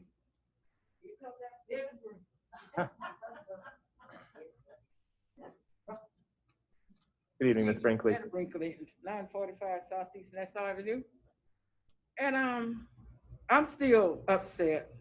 You all turns a blind eye to the people in East Stewart. And I'm really upset how y'all did George Taylor and stuff, and other people, and black people, how y'all took their property illegal. That is so messed up. Them people didn't deserve to have their property taken. That's just racism. That's all that was, in my opinion, very racist. The houses was in good condition. Now you're talking about building apartments over there. You know, took the people land, and they should have the land. Them black people didn't deserve what happened to them. Them houses was in good condition. Now you don't tore them down. Now you got a lien on them. Cause it was in the black neighborhood. Not cause them houses messed up. Down in your heart, you know them houses didn't deserve to be torn down, taken from them people. That upsets my heart, that you can do people like that. I don't have no animosity against white people. It's the wrong that you do to people because of their poor and their color. And that's wrong. And another thing, you all giving these praises to these officers. There's a few good officers on that force. I know about 5 that are decent. That they'll come and give you a conversation, hi, Ms. Brinkley, whatever. Whatever I say, they don't hold it out me, but the majority of them do. They take it out, they don't speak. And I laugh at them. But you get up here and praise them. I want to give them praise too, but I can't. Because they treat, I've been out there 30 years fighting the police for how they treat the black people in the community. Out there standing up for them, because how we get treated. We get treated different than in other communities. But you close your eyes to it. I done came up here many times and I have complained about how they did, and you ignore it. When you ignore it, you're part of the problem. You don't address it. You do nothing to help us out. Just here, 4th of July, 2018, I decided not to spend time at my house, the corner of Nassau and 10th Street. I sat in the yard with my sister. We had dinner and stuff out there, had a good time. I wasn't at my house. 2019, a war zone, had to stay in my house. 2018, Chief came out, had a group out there. They were standing on the corner before they got ready. I went over there and had a conversation with them. I said, y'all gonna keep this down tonight. So they did a good job. 2018, I stood out in my yard for the first time in I don't know how long. They wasn't doing all that fire rate. In 2019, I wasn't there. But when I got home, I had car covers on my car, a car tail light burnt, things off in my window. When I got home the next morning, woke up. All of that happened. 2020, I called the Stewart PD. I said, they speeding up and down the road in the car, shooting fireworks at the yard of one another. Could you send somebody out? It's 9:20. 9:37, nobody came. So I called again. They gave me an excuse that they was already out there. I said, I'm filming this thing, and I haven't seen a police out here all day. Call back again 30 minutes later. They give me another lame excuse. They suiting up. I call back again. They tell me, do you want to speak to an officer? The first time I called, second time I called, they asked me, I want to speak to an officer. I said, no, I just want them to come out and address what's going on out here. So at the third time and fourth time, you want to speak to an officer? I said, yes. The only way I'm gonna get you out here is say yes. I see the first time I said, no, you wasn't coming. And here it is 10:30, you ain't came yet. So this what kind of treatment we get. So they sent an officer out about 10:30. Thank you, Ms. Brinkley. He called and asked me, what do I want him to do? And I'm telling you, see all this mess going on, and Thank you you. gonna ask me what I want you to do? You were sworn to uphold the law and protect the innocent. I got nothing. I'm sorry, But Ms. you all can Brinkley. give them praise. I want to give them praise. Thank you, Ms. But they Brinkley. don't do nothing. Thank you. Thank you, thank you.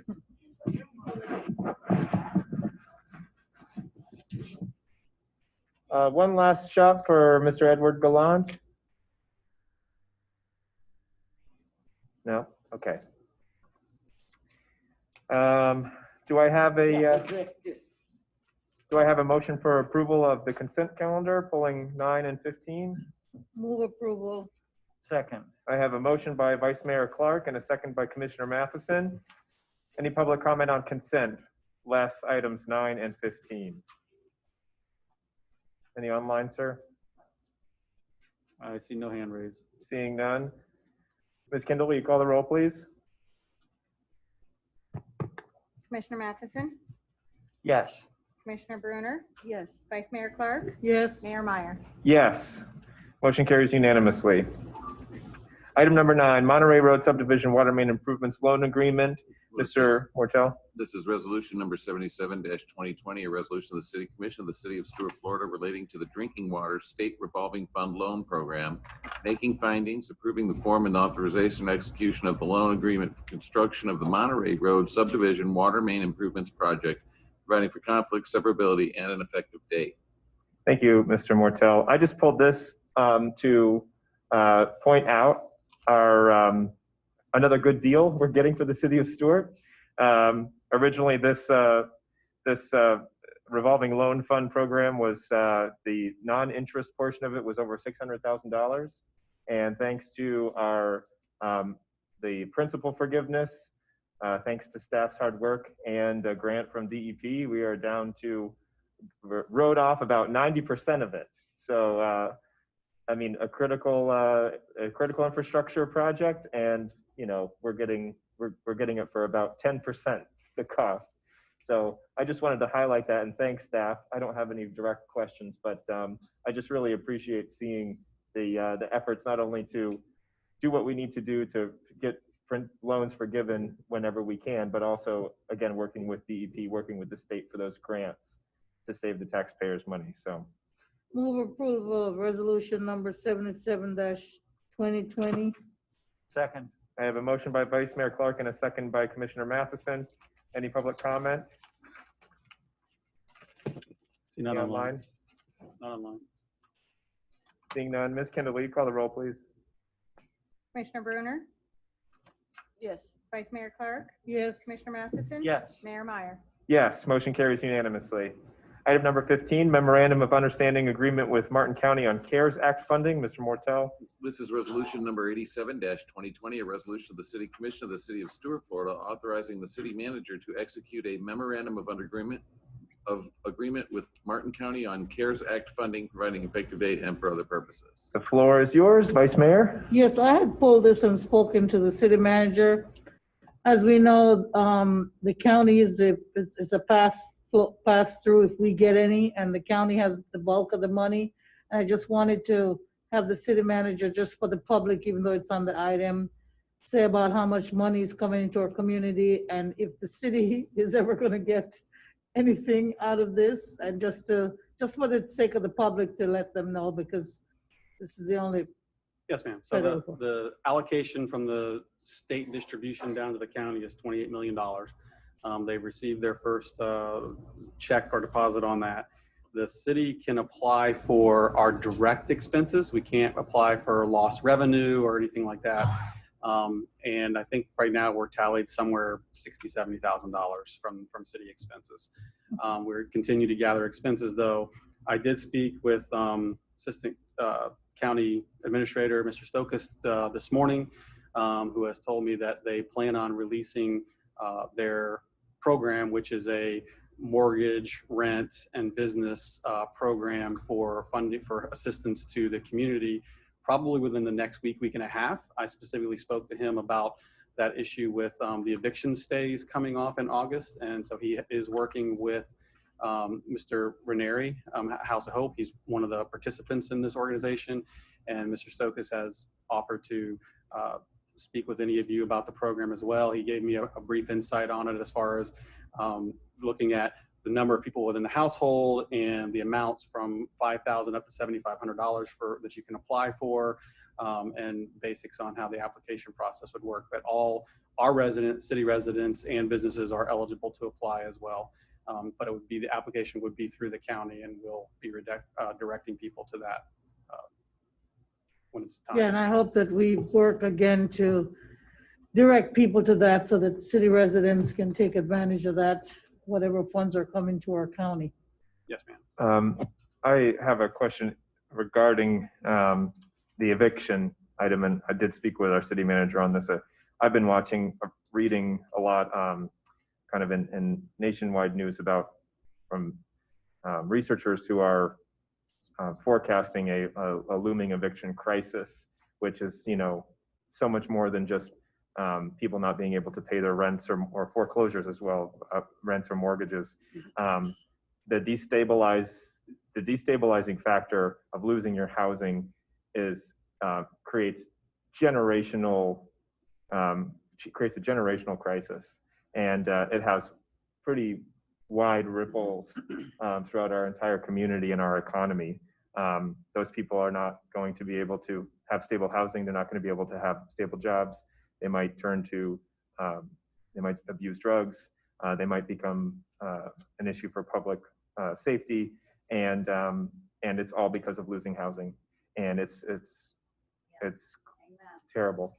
So I'm glad that we're working with Martin County for the CARES Act funding, and I know Mr. Ranieri at House of Hope has been doing God's work and helping assist people in need. Thinking about the fact that our eviction stay is through the middle of August, end of August. The 60 days. Yeah. Perhaps we could, I know we did all vote to cancel the fireworks show this year. It was a chunk of change, and it was budgeted. And, we did it for a good reason, to protect the health and safety. But honestly, I can't think of anything more patriotic than helping our fellow neighbors who have lost their jobs and are unable to stay in their homes and are facing eviction, than to perhaps pony up some of that money, if possible, if necessary. If it seems like between the CARES Act funding and the COVID relief fund, I want to make sure that we can help rescue a couple people if we need to strengthen that safety net. So maybe something to think about for I like that idea. a future meeting. Let's use what we have first. All right. We'll call the question. Mr. Mayor, on this note with the CARES Act, I mentioned it to City Manager Dias. I think if we have enough, which I believe we would, I'm hopeful, and then I think I can see Tuminelli, Chief, and that all our officers, and this was touched on at the county, but they've diverged from what was spoken about and are going to just distribution sites for masks. But I think it would behoove us as a city, if all our officers carried a few masks with them to give out during their education enforcement proceedings in any interaction with those that don't have a mask. No one wants any sort of situation, and the desire would be that the first thing the officer is reaching for is a mask to offer someone if he has to come across a difficult situation. And education and offering, who knows? I've been wearing a mask at times when my mask strap is broken and I better leave or something. You never know the circumstance, but if we can do that so all our officers are prepared. It's already been done. Thank you. Thank you, Commissioner. Good point. Ms. Kendall, will you call the roll for item number 15? I'll make a motion for resolution number 87, 2020 be adopted. Second. I have a motion by Vice Mayor Clark and a second by Commissioner Matheson. Any public comment on item number 15, CARES Act? Any online, sir? I see none. Seeing none. Ms. Kendall, will you call the roll, please? Commissioner Bruner? Yes. Vice Mayor Clark? Yes. Commissioner Matheson? Yes. Mayor Meyer? Yes, motion carries unanimously. All right, completed consent calendar. Moving on to commission action, item number 16, on-street parking spaces on Albany Avenue. This is a quasi-judicial item, and it has been continued from the June 22nd meeting. Mr. Mortel, would you read the resolution into the record? This is resolution number 64-2020, a resolution of the City Commission of the City of Stuart, Florida, considering a major urban code conditional use approval to allow the deviation from requirements regarding the number of parking spaces required and allow the construction of 9 new on-street parking spaces within the urban highway zoning district, providing for a revocable permit, providing an effective date, providing for a timetable of development, and for other purposes. Thank you, Mr. Mortel. Do the commissioners have any ex parte communications to disclose? Commissioner Matheson? I have only spoken with staff and I'm here with an open mind. Commissioner? I've talked to staff and I'm here with an open mind. Vice Mayor? I've spoken with staff and I'm here with an open mind. I too have spoken with staff and I am here with an open mind. Mr. Mortel, will you kindly swear in anybody who is giving testimony? Looking. I see 2. I don't know if there's any other. 3. Is there any participants online that will be testifying? Is anybody online? You might. Mike, I'm asking you if you know if there's anybody Is there else. any of your participating. partners online Okay. zooming in? There's 3 people being sworn. Please raise your right hand. Do you swear to tell the truth, the whole truth, and nothing but the truth? I do. Let the record reflect all 3 have testified affirmatively or sworn affirmatively. Please state your name when testifying. Thank you, Mr. Mortel. Shall we begin with Mr. Mayor? Thank you, Mayor. Stephen Mayer for the record, Development Department. And thank you, Mr. Mortel, for reading the resolution title for me.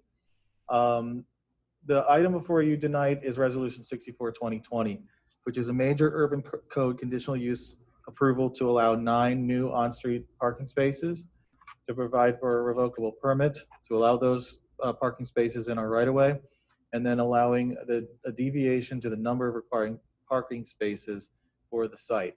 The applicant is All American Eagle Properties, and the agent here for tonight is here tonight, Mike McCarty. Now, the requested variance is to allow a construction and credit toward parking calculations for 9 new on-street parking spaces. They would, if approved, they would exist on the west side or the southbound lane along the right-of-way, existing right-of-way at Southwest Albany Avenue. This reduces the current deficit actually to 18 spaces. The section 30103 F13D permits this consideration. It states, where it does not currently exist on-street parking constructed to city code may be used to offsite the required number of parking spaces. Such parking shall abut the proposed development. The cost of the pavement modification shall be borne by the private development. An approved revocable permit from the City Commission is required for on-street parking. So to allow the existing uses via the shared parking arrangement, be relieved of the deficit of 18 spaces.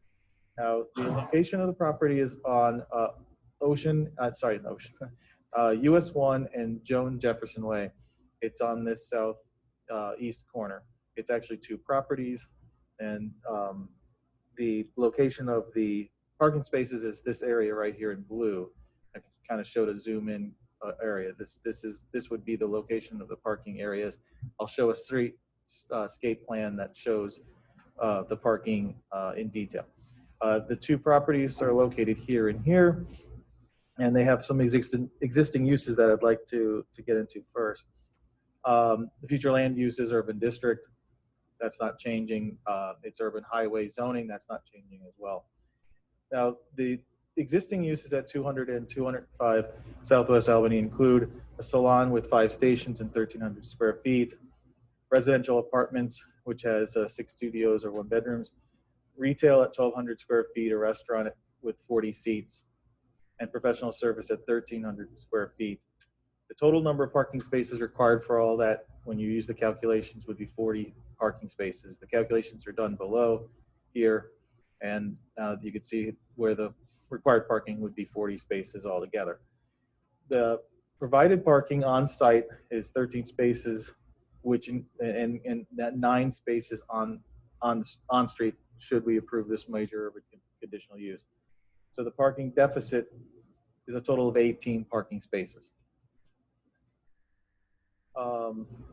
The streetscape plan, hard to say, shows where you have the 2 spaces which are adjacent to the property, as well as an additional 7 spaces down on the south of the entrance to the property, all on the west side of Southwest Albany. The right-of-way is not going to be changed. It exists this way. It's a 2-way street, and the parking will be all outside of the existing current right-of-way space. This space right here is sod. There will be some replacement of loss of sod. There are no vegetation. There's no trees on this in this area, but the applicant is proposing to add some trees in these landscape areas at the end. So there's some palm trees that are going to be added by the developer to make up for some of this loss of sod area. The recommendation of staff is for approval of the resolution. We do have some conditions of approval that I want to highlight. The maximum intensities of uses are the existing uses on the site.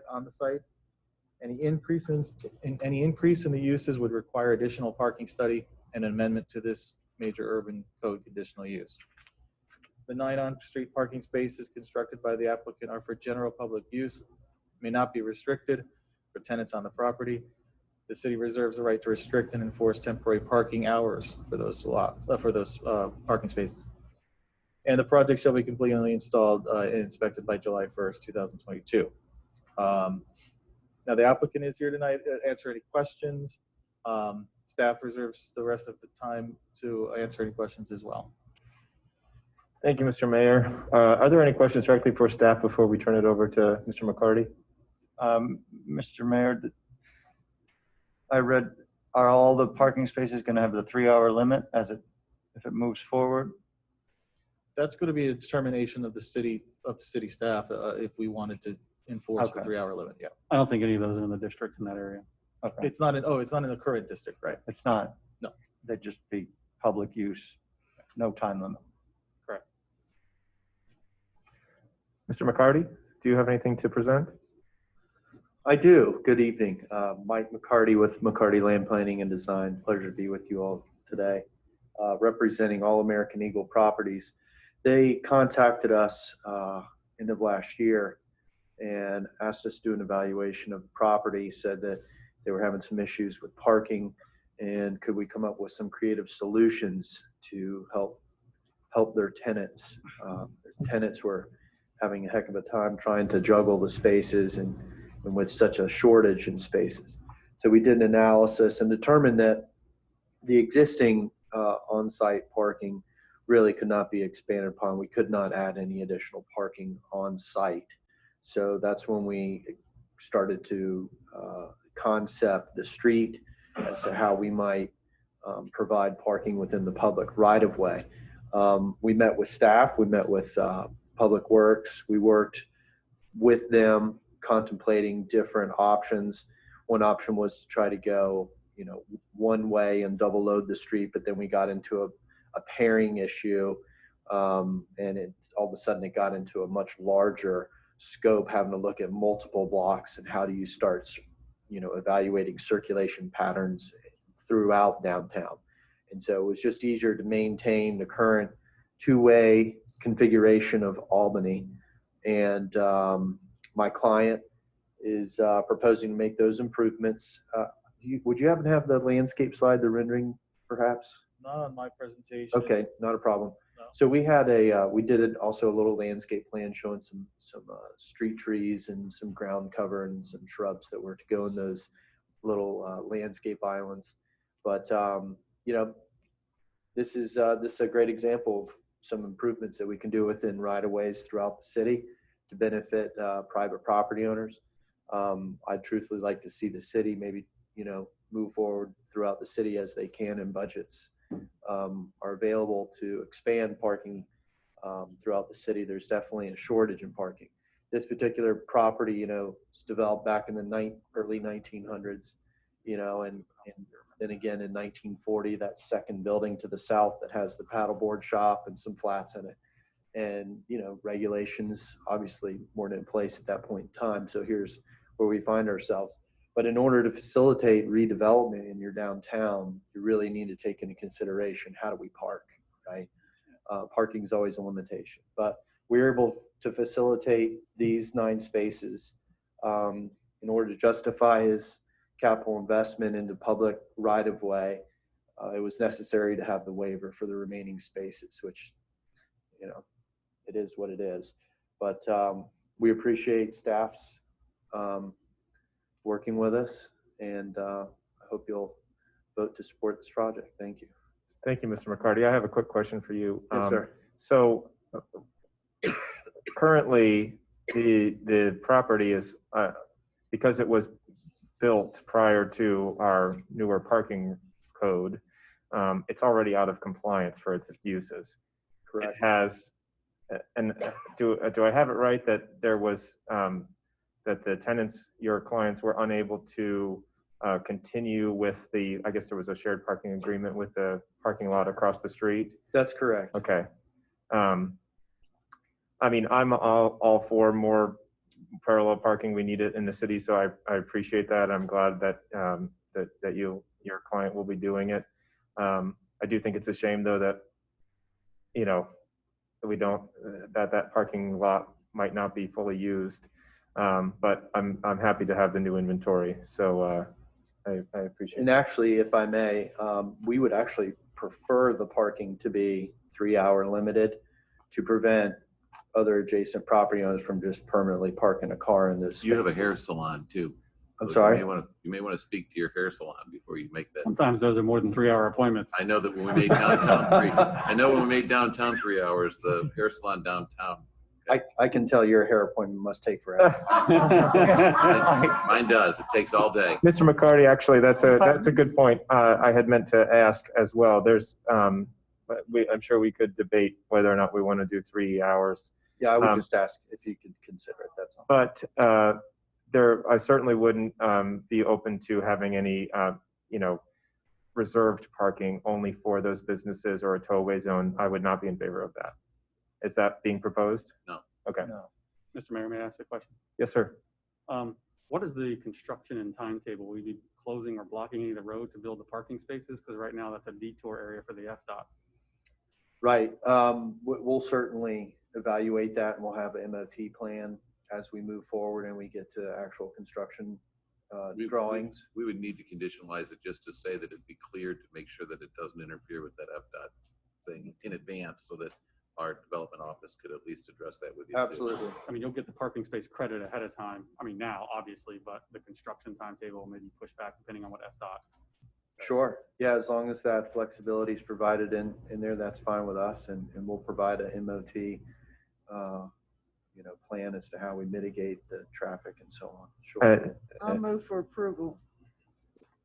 I'll second the motion to approve Resolution 64-2020. Okay, I have a motion and a second. I have one more question. If you also have your client work with the school one block down, FBCS, it's not just the detour with FDOT. It gets quite tight in there during the school year. So if you could coordinate with them as well, just to make sure they're aware of any potential circulation issues. Certainly. Can I make a comment on the motion? Yes, you may. Okay, so 4013, it's, we know that it's so much less than what is required, and I know that staff has worked with you, and I've gone to the little Thai restaurant there and other places. It's always been tight there. I'm sorry, Vice Mayor, would you speak closer to the Sorry, microphone? it's always, thank you, Mary, sorry. It's always been tight there, and if we can do something, it's better than nothing, but you've considered leasing property to have additional spaces for that development there?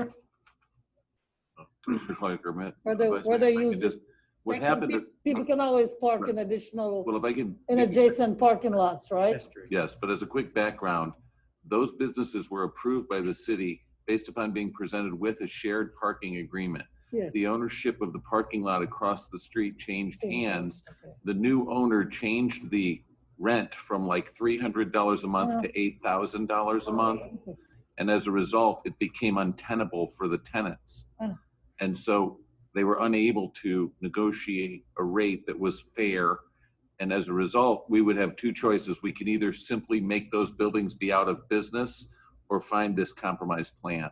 Thank you, Mr. Martell. I just wanted to bring that up in my decision-making so that even though people might look at 40 and down to what, 29, sorry, that it's a big difference, but still, that is what we have, and we're making the best to continue to make our downtown thriving and to make that corner a viable spot. So Duly noted. I'd like to vote, Ms. Duly noted. Is there any public comment before we call the Oh, question? sorry. If there's any And public I comment call the online, question. please just raise your hand. None online, sir. None online. Do we have any public comment in the chamber? Seeing none.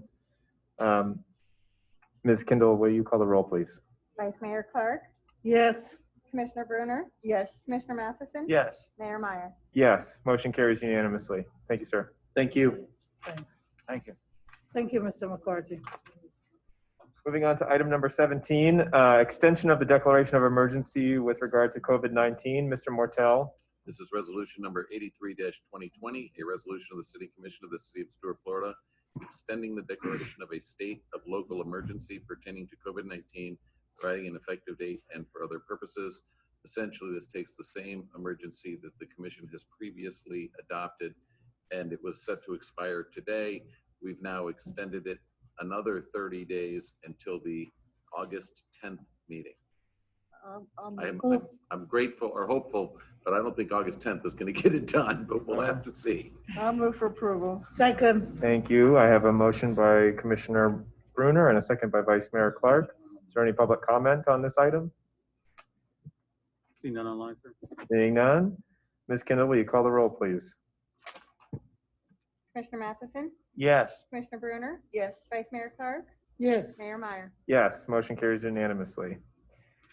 Moving on to our first ordinance, first reading, item number 18, establishment of regulations for Moores Cemetery. Mr. Mortel. This is ordinance number 2433-2020, an ordinance of the City of Stuart, Florida, creating Chapter 13, Cemeteries, in the city's Code of Ordinances to establish a uniform set of regulations for the purchase, sale, use, and maintenance of cemetery spaces in the city's Moores Cemetery, and to prescribe procedures for the administration of the cemetery, providing for severability, providing for codification, providing for an effective date, and for other purposes. Thank you, Mr. Mortel. Mr. Peters. Mayor, Commissioners, good evening.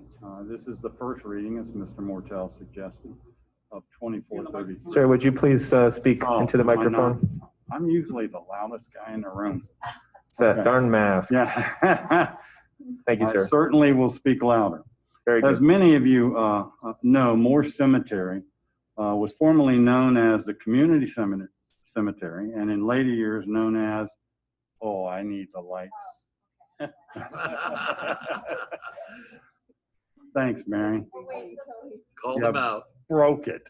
Anyway, in later years known as the Monterey Cemetery or Moores Cemetery, and it's located on Seville Street near the intersection of Monterey Road and Canner Highway, and remains an historic African-American cemetery that was established back in, some people say 1918, but our records indicate 1925. In 1981, the property was deeded to the city of Stuart by Nellie B. Moore, Harstens T. Cradell, and Reginald Grant. In 1996, the city sold the municipal cemetery to Fernhill Memorial Gardens with the stipulation that the city would provide existing records related to Moore Cemetery, build a fence, stabilize parking, and improve the grounds. In turn, Fernhill would maintain the cemetery in equal or better condition than maintained by the city. Over the next several decades, the maintenance declined, and as a result, we received numerous complaints as to the condition of the Moore Cemetery. Many civic leaders took the challenge on and maintained it themselves for a number of years. In addition, requests from funeral homes for burials were done with no real way to monitor or enforce typical protocols that are established in cemeteries. In 2019, the city of Stewart made the decision to take back the perpetual care of the cemetery and at the same time establish written regulations for future use of the remaining open space. Give me a second to flip the page. Get the heck out of the microphone. Anyway, as depicted on the map, as you can see here, in front of you, both existing burial sites noted in gray and the new burial sites that we've identified, approximately 300 of those are noted in blue and available for burials. The regulations that you're talking about tonight were promulgated after reviewing what other municipalities had for regulations and what would be appropriate for the Moore Cemetery. If this first reading passes tonight, at second reading, there will be an amendment to Appendix A of the city's code that identifies a per plot cost of $800 with 2 additional spaces for the same site for created remains at $400 each. I'll be glad to answer any questions you may have as it relates to the ordinance. Thank you, Mr. Peters. Vice Mayor? Yes, may I play devil's advocate, Mr. Peters? So those plots will be opened by the city or they'll be opened by the people who are conducting the funerals? The actual excavation will be done by the funeral homes. Okay. And the $800 for a lot, if you're not going to have a cremation, you can have that plot open and have somebody buried in that space? For the $800. Okay.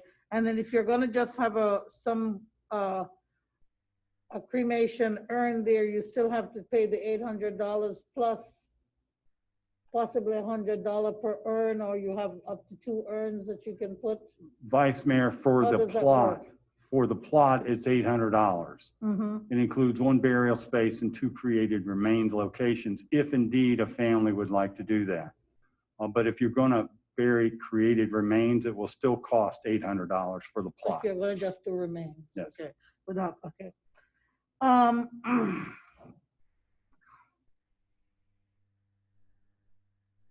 The 300, can you go left to right, Mr. Peters? 297 approximately. Okay, and those are facing Seville, not facing They're Monterey facing Road. Seville Street, that is correct. Okay.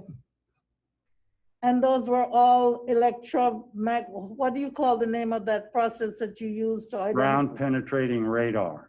Okay, It was done by a local engineering firm on a per square foot basis. So they went up and down the existing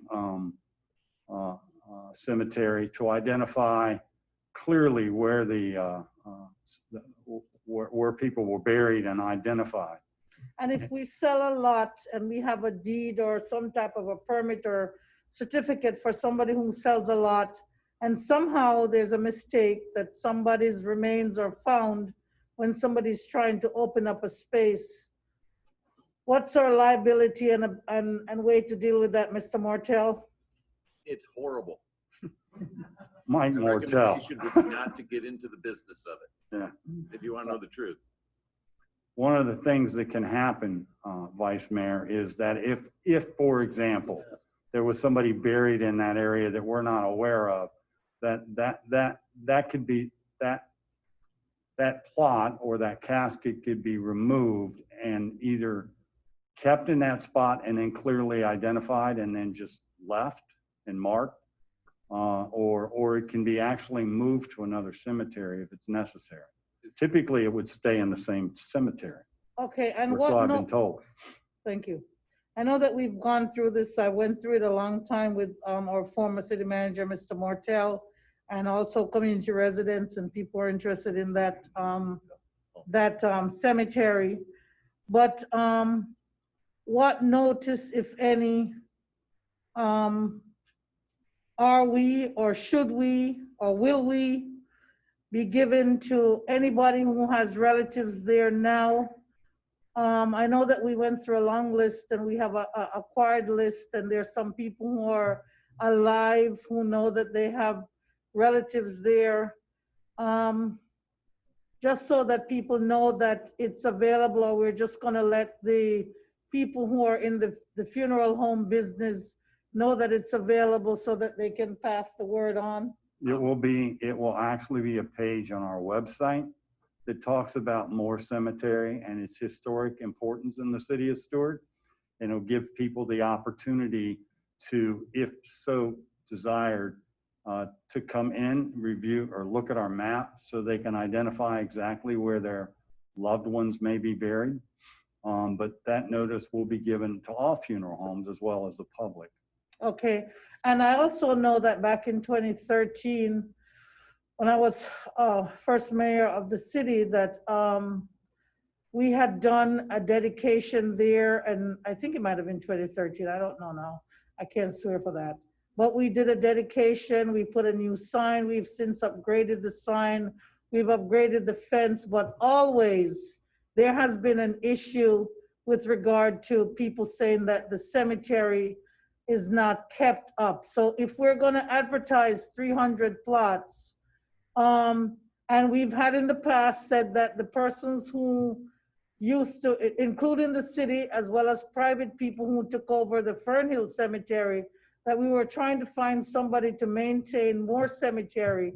If we're now going to allow people to open up Moore Cemetery, Mr. City Manager, fellow commissioners, because we spend the money here, are we going to guarantee and know that even money that is coming in from the cemetery, I don't know if it's enough, I don't know what the feasibility and the puts and take for managing a cemetery is exactly, but are we going to make sure that when we have an active cemetery, that we don't hear these complaints from the public that Moore Cemetery is being ignored and that it's not being kept properly?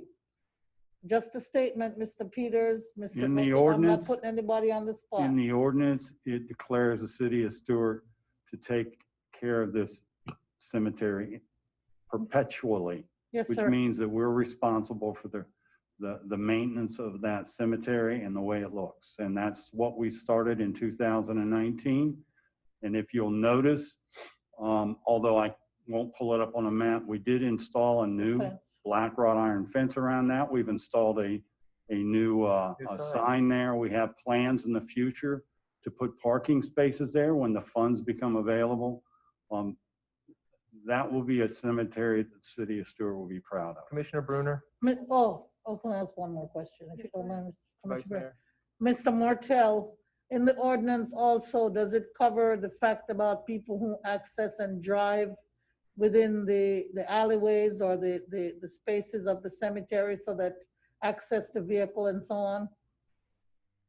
Well, it's a private property from a standpoint of it's a cemetery. So the only time anybody would be allowed to be on the property is when it was licensed through the funeral director that they hire or that will be approved to provide the cemetery services. So for example, even if someone were to buy a plot for $800, that doesn't give them the ability to go rent a backhoe and dig their own thing. They're going to have to hire the funeral director, and it's very clear in the ordinance. Mr. Peters did a great job of it, providing the direction and the criteria. And as you know, it's limited to just residents of Stuart and their relatives. Yes, sir.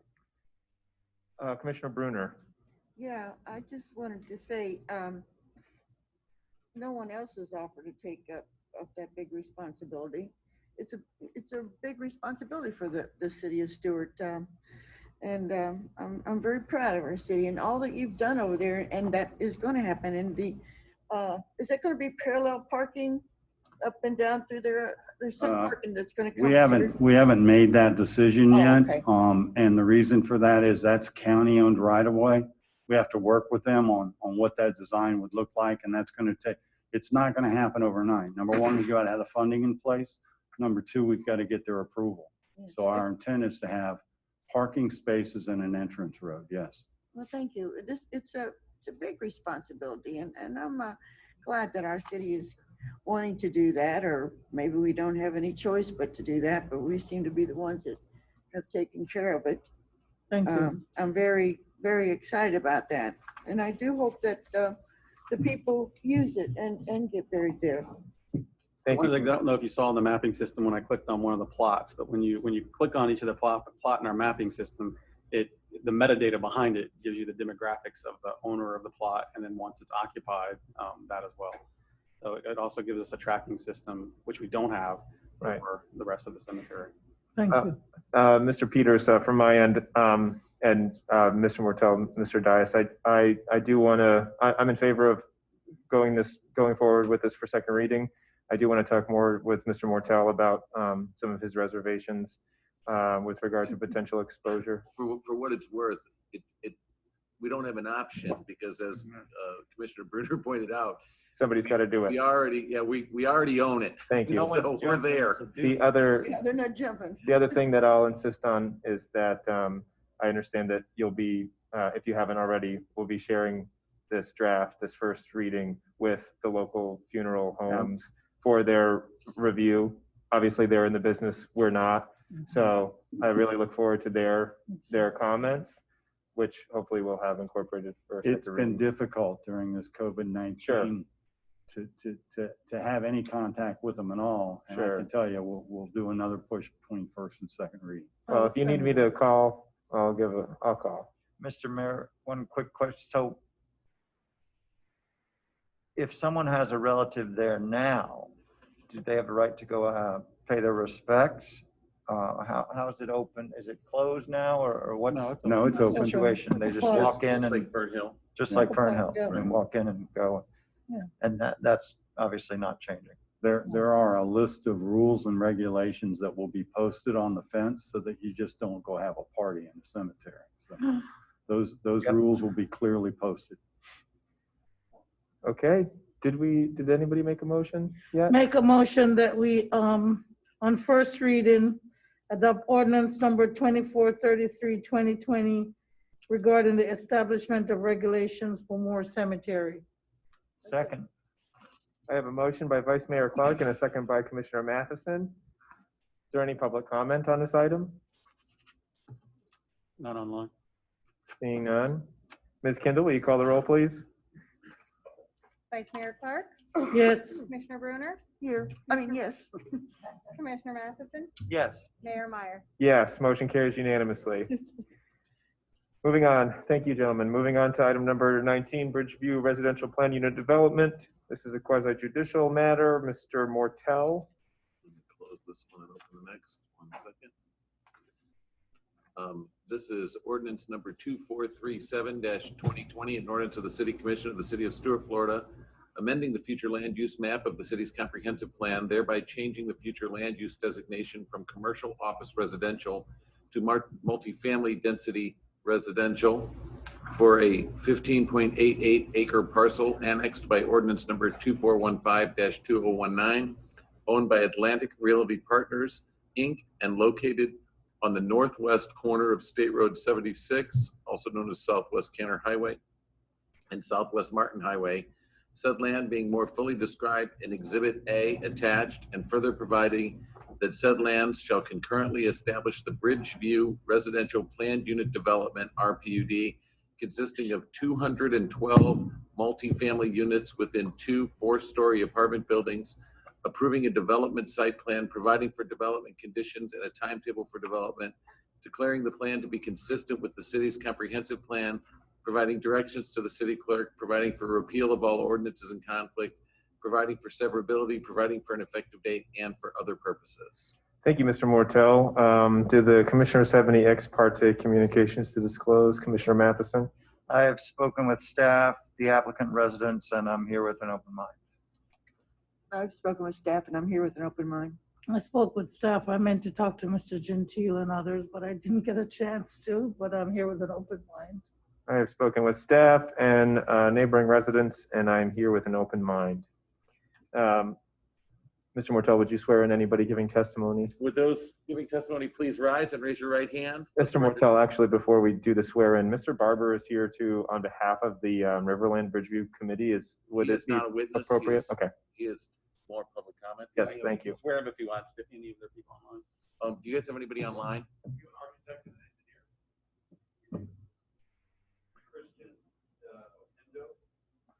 Let's ensure that they are. Are we gonna be able to see What them about or not? Marcella? Marcella is on. Will Marcella be testifying? Stand by. Please raise your hand if you're a party to the. It's gonna be hard to swear you, Marcella, if I can't see you. I'm getting her. Hold on. I didn't know if it's her video. I'm trying. I'm sorry. I'm trying. I'm trying to get my video on. There we go. It says the host has stopped the video. Stand by. David's blocking you on purpose. You know what?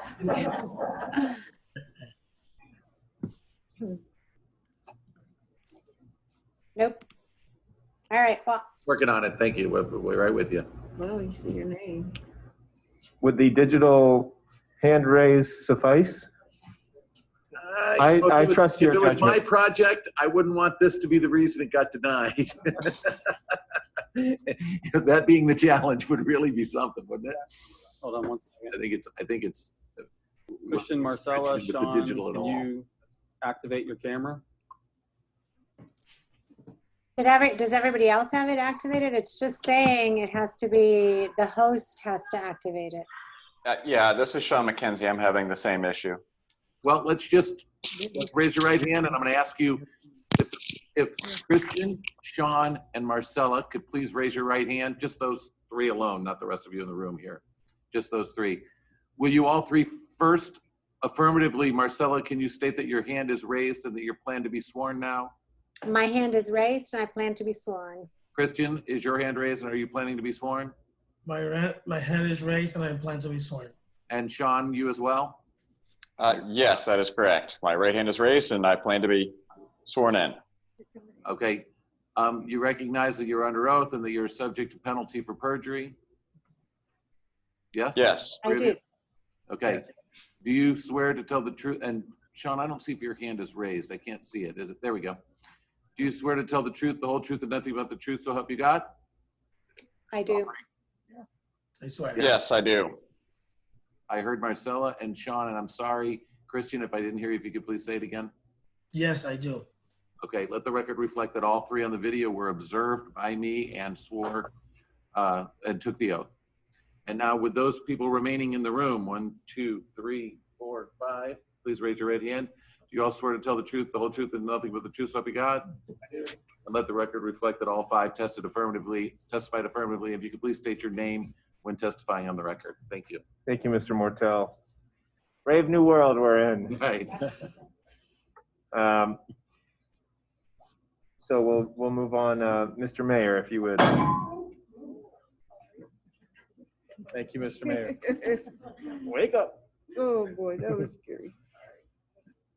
The item before us tonight is a future land use map amendment with the rezoning to residential plan unit development for a 15.88 acres property located at northwest corner of State Road 76 and Southwest Martin Highway. And it is to allow the construction of 212 multifamily units. The applicant is Atlantic Realty. The agent is here tonight, led by a team led by Troy Holloway. And thank you for reading the ordinance in full, Mr. Mortel. Now, the requested variances are 4. One of them, I'll list them I'll list them by the section and what they are. Section 60302 is drainage specifications. It requires that the finished floor elevation of a building of a new building be located either 2 feet above FEMA floodplain, which it is, but also 18 inches above the crown of the highway, which is Cantor Highway in this case, and the finished floor elevation is 8.25 feet, and the elevation of Cantor is 9. So it does not meet that specification in our code. So the applicant is requesting a waiver to that.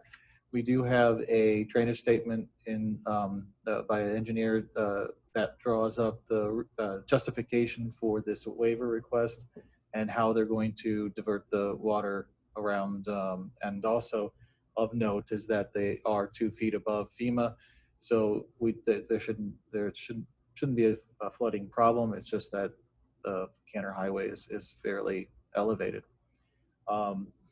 Section 601.13 is off-street parking schedule. The overall ratio that the applicant would like to use is 1.6 parking spaces per unit, which they have market studies that show that that works for their type of multifamily development. We also have some precedents of other developments utilizing this 1.6 ratio. Now, this is not what is required by code. Our code requires it based on the number of bedrooms. And so rather than using that ratio of 1.5 or 2 bedrooms or 3, or more bedrooms, based on that, they're using an overall ratio of 1.6. And that is the second waiver that's being requested. The third is that's from section 60406, which is the land use transitions and landscape buffers. The 25-foot landscape buffer is being provided where there is a 55-foot landscape traditional buffer required. Now, there are some caveats to that I will get into a little bit more in detail, actually. But the applicant is, in response to this waiver request, is more than doubling the amount of landscaping in that 25-foot. And also, the building is located 96 feet, it's 80 feet as it goes through the wetland. If you trace a line from the wetland to the property line, it's 80 feet. This 96 feet comes from when you draw a line as a line of sight. So if you look at a line of sight, it's quite a distance away, a lot more than the 55-foot landscape transitional buffer. But again, I'll get a little bit more into that detail in a bit. The fourth one is from section 50302, and this is from the wetland protection standards. This is a significant wetland that is not isolated in nature. It requires a minimum 50-foot wetland setback buffer as well as a 75-foot average. The applicant is providing the 75-foot average, well above that, but there is one location where the applicant is requesting a 42.4 minimum setback. They are at this location providing a 10-foot, 100% native vegetation strip, and that is located between the parking lot and the wetland buffer, which if you wanted to include that strip as part of their wetland setback buffer, would then put them over that 50-foot minimum. So let's look at the location of the property. We annexed this property last year, back in October, without changing land use and zoning. Subject property that is there in red. It's on the northwest corner of Cantor and Martin Highway before it gets to the bridge, Indian Street Bridge. There's a zoom in. There's a zoom in of the property. You can see that Riverland is north of the property, and the rest of the property is vacant. There are wetlands on the site, which when you look at the site plan, you'll see where that wetlands is. You can kind of almost see where they are on the visual. The future land use is currently commercial, office, residential in the county. We're changing that to residential multifamily to be in line with the proposal. The zoning is also COR, or that commercial, office, residential 1 in the county, and we're changing that to RPUD, the request. So we do have a large scale future land use map amendment because it is over 10 acres, it's 15.88. So just what that means to us also is that this is a transmittal hearing that will then go to the DEO after this should be approved. And then we'd have to wait for DEO comments before we can get to a second reading, adoption reading. The zoning is also being changed to RPUD. I said of the existing, also there's an existing site plan. It is an approved within the county. It's for 99,000 square foot office with 2 stories over a level of parking, so a total of 3 stories. The proposed use is 212 multifamily apartments and 4 stories. The density is, if you divide out the 15.88 acres, that is the gross density that we use for calculations in calculating density in our comprehensive plan, then that density translates to, or equates to, 13.35 dwelling units per acre, which is below what is by right for a PUD, which is 15. Staff did review, and I mentioned those areas that are yellow are areas where they're requesting waivers. The 4th one is actually a finished floor elevation, which I don't think is necessarily on our list, but it's something I noted. And everything else was either not applicable or they comply with our code. A little intro to the site plan. This is the site plan. You'll see 2 buildings, one in a V shape, one in kind of almost what I would call a, well, upside down C or a U, I guess. The V-shaped building is actually the building that is closer to the property line, Riverland to the north. And you can see where that wetland kind of transects an area that might be closest. But that sight line is more of this distance. This is the transitional buffer area in green, and that would be one of the waiver requests, is that this transitional area should be 55 feet based on the height of the buildings. And you can see that they are, well, I'll get into more detail, but they're within the 55 feet where they're starting the parking area. This is the area of the 4th request, which is the wetland, minimum wetland setback of 50 feet. You see that this is a bit of a pinch point for the existing wetlands and how the lot can be built upon. And that pinch point right there, in order to be able to build the parking that they need to have, they need to request a little bit of a waiver right there. That's the area in the dark green is the existing wetlands, and all of those are being preserved. I may note that on condition 15, there is a requirement for the applicant prior to vertical construction to provide the city with a preserve area maintenance plan for those wetlands. The landscape plan shows the 25-foot buffer that they are providing, and it shows a very robust landscaping, which not only includes more than double the amount of landscaping that is normally required in such a buffer, but is also providing a 10-foot wall, which is well above what is required. In this circumstance, only a 6-foot fence is required. And not only are they providing a wall, which adds for greater screening, but it's 10 foot versus 6. That represents an area approximately of what a 55-foot buffer would look like, which would take a lot of this parking area out of the equation to be able to be built. Again, I note that the building actually is 96 feet away from this point right here. And this visual sight line is what is on a detail on your site plan, which shows that, and I think the applicant has it in their presentation, so I will let him go over that with you, but it does show that they are considering and thinking about their neighbors when they did design this buffer. Also, they have relocated some of the balconies that were located on this northern side of the property to be facing a little bit more outwards here. So they're going to be facing out this way versus looking upon Riverland. Mr. Yes, Mayor, yes, really sir. quickly while we're looking at these Yeah. these buffers, can you just confirm for me what the requirement is in code for setback for building facade from the property line? We're talking about a landscape buffer, but what about the setback? Well, the setback for a PUD is negotiable. So let's say if it was a residential, an R3 zoning, then that could be zero lot line. Well, it could be zero. It could be zero. It depends on the zoning. And in RPUDs, they're negotiable. But you would normally have a side setback of 7.5 feet from a residential property. Okay. Yeah. Mayor, if I may, Kevin Freeman Development.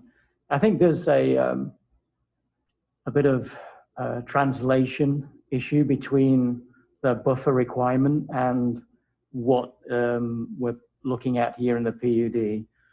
In effect, a 4-story in a PUD would require a setback of 55 feet.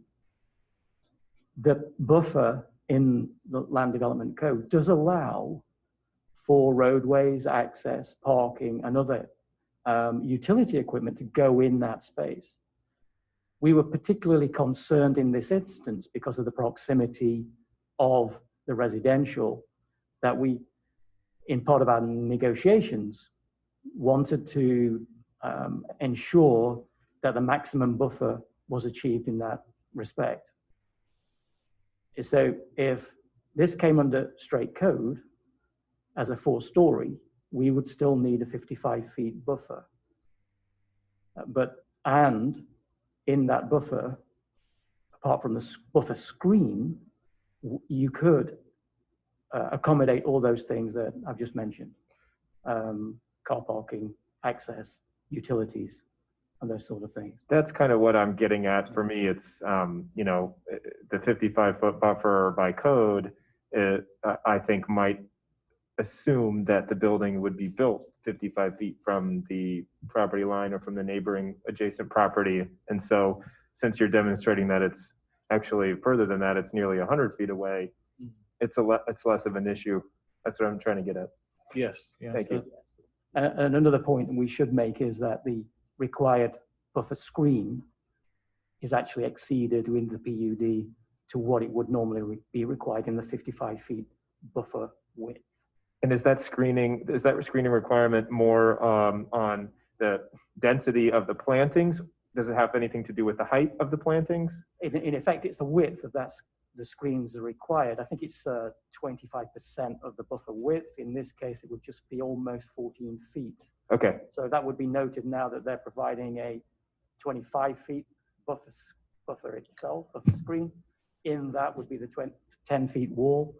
In that would be a variety of planting, which would be low, medium, and high tier landscaping. I'll ask the applicant more about the landscape plan specifically. Thank you, sir. Yeah, and I appreciate your comments, Mayor, and there are definitely qualitative and quantitative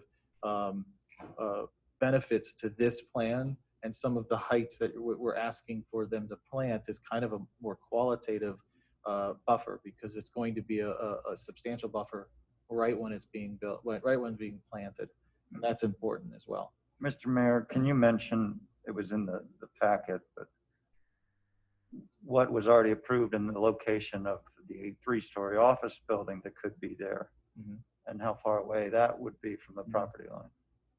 Yes, I mentioned that in the staff report that it was closer. The 99,000 square foot office building, although it's 3 stories versus 4, being a main difference, but it was planned or approved to be closer to the property line. 52 feet, correct? 52 feet.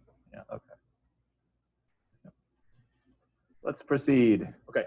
And then the last waiver, and I didn't really talk much about the finished floor elevation. I think the applicant might have one comment on the finished floor elevation, because their engineer might be able to speak to that better than I can. But the last waiver request is to the landscape plan, and that is that 50-foot minimum distance between the wetland and where you would consider the actual wetland buffer, which is untouched area. The area in question is this 10-foot strip. It's actually located between the parking lot and the buffer. But that area, as we had asked for and the applicant gave us, is a 100% native vegetation area. And they not only did that for this location, but they've done that throughout the entire site, where the wetland, I wonder if I can, yeah, where the wetland is abutting the location. They gave us a 10-foot strip of native vegetation all along that area. not just that one location. So they did try to mitigate as much as they possibly could in order to get around this, what is really kind of a site constraint for them. This wetland comes very close to the Canner Highway right in this location. The architecture is something that I'm probably going to show you better pictures of than I have, but it's a very well-designed architecture. Staff is ready to recommend approval of the architecture on the basis of the design.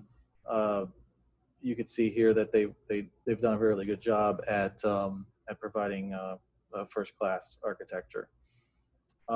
Materials are mentioned in there, that they are concrete block, and so with that recommendation, the LPA did recommend approval with some conditions.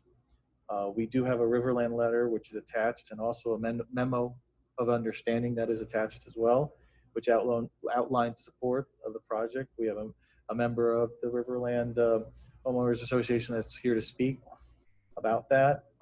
Staff does recommend a motion to approve the ordinance that assigns the RPUD with the site plan approval for the 15.88 acre parcel. Now, staff has included conditions of that were LPA approval.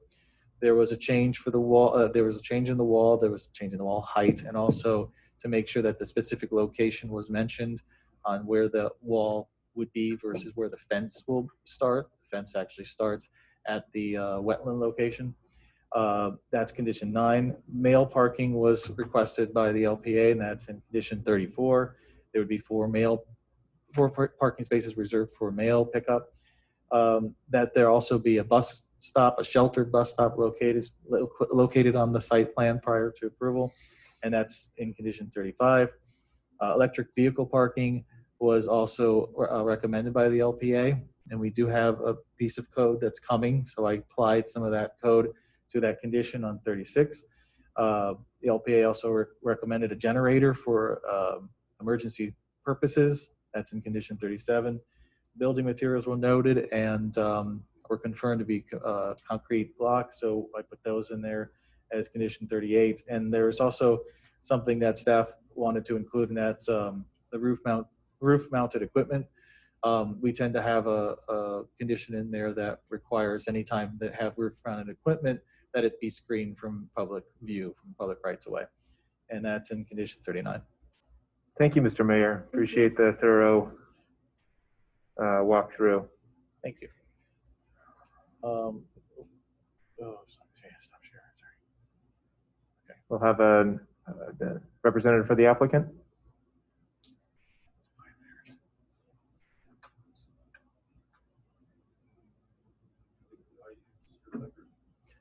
Yes.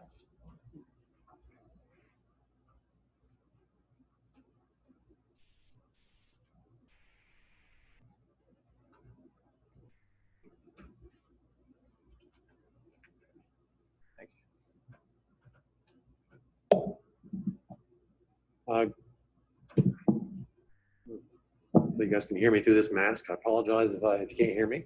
We can hear you. Thank you. Good evening, Mayor, Vice Mayor, Commissioners. For the record, my name is Troy Holloway. I'm with Gentile Glass Holloway and Matney & Associates. Okay. I have a lot of the same slides that Stephen had, so I apologize for that. But some of the things we do address about the buffer a little bit more in detail in here, so that might help. We're here tonight on behalf of our client, Atlantic Realty Partners, Inc., who is requesting a future land use amendment on the property to multifamily residential. We're proposing to rezone it to a residential planned unit development, an RPUD, and an approval of a site plan to allow for the construction of 212 multifamily units on 15.88 acres as an undeveloped parcel of land currently located in the city of Stuart. Just some important dates. We did annex into the city of Stuart in October of last year. We began, our first meeting with Riverland was in December of 2019. And since that point, we've had a lot of discussions in addressing their concerns. There was a lot of things that it was give and take, and I think we have now satisfied everything for the Riverland folks. We went to LPA on June 18th, where we received unanimous approval, and we're here tonight with you all. This is the subject parcel, which Stephen did show you, but this is the parcel outlined in red. On the north side, we have the Riverland mobile home community. East of us is the Cleveland Clinic, and then the southeast of us is the mobile gas station 7-Eleven. On the south side of the Veterans Memorial Bridge, we have some vacant land, existing uplands, and a large existing wetland. And then we're bordered on the west by the St. Lucie River. The bright green, that is the existing wetland on the parcel, which we are not touching at all. We're staying away from that. And the remainder of the property, for the most part, is all native uplands that we are preserving a lot of as well. This is the future land use map. This is our site down here, which currently has the Martin County land use of COR, commercial office, and residential. We are proposing to future land use change that to a multifamily residential. This is the City of Stuart zoning map. And again, it has a current Martin County zoning of COR1. We're proposing to rezone that to an R3 RPUD. This is an overall shot of the site plan. We do have one entry here coming in from Cantor Highway. It's a single ingress and egress to the site when you come in. And as you can see, the site itself has two 4-story structures. The first one being the C-shaped or U-shaped building, which encloses the amenity, the pool amenity for the community. And then our second 4-story structure, which is just west of that, which will front and face onto the uplands and the wetlands. And then south of the parking, surface parking, we have a recreation area that's located down here in the southeast corner, recreation area for the community. We have a fully planted bioretention for the stormwater management. There's also an existing wildlife crossing that goes through Veterans Memorial Bridge that will stay in place. We went to great lengths to make sure that that stayed in a nice wide upland buffer portion so that the wildlife can continue to cross through there. The project also proposes a possible 6-foot raised boardwalk, which would then go out to the St. Lucie River with a possible fishing gazebo. And that is possible. I mean, they really want to do this. It would be an awesome amenity for the residents. We could have some interpretive signage out there. It's just a matter of whether we can get that permitted. So we will be attempting to do that, but the environmental, our consultant seems pretty confident that we can make that happen. You'd be permitting that with the Army Corps and or the South Florida Water Management District? Both, yes. Okay. Yes. And then again, we've got the 5.44 acre wetland. Those are the limits. Again, we don't encroach on that. Then we have our 75-foot average width wetland buffer in the darker green. This is a blow up of the north half of the site plan. Again, here's our entry in, the single ingress and egress into the property. We did line up our entrance with the existing turn lane and median opening that exists on Cantor Highway. We also have proposed currently on Cantor Highway, there's an existing 6-foot concrete walk. We propose to widen that out to 8 feet for the length of our property up to the intersection. The building number 1, again, this is the pool amenity. It's a large lap pool.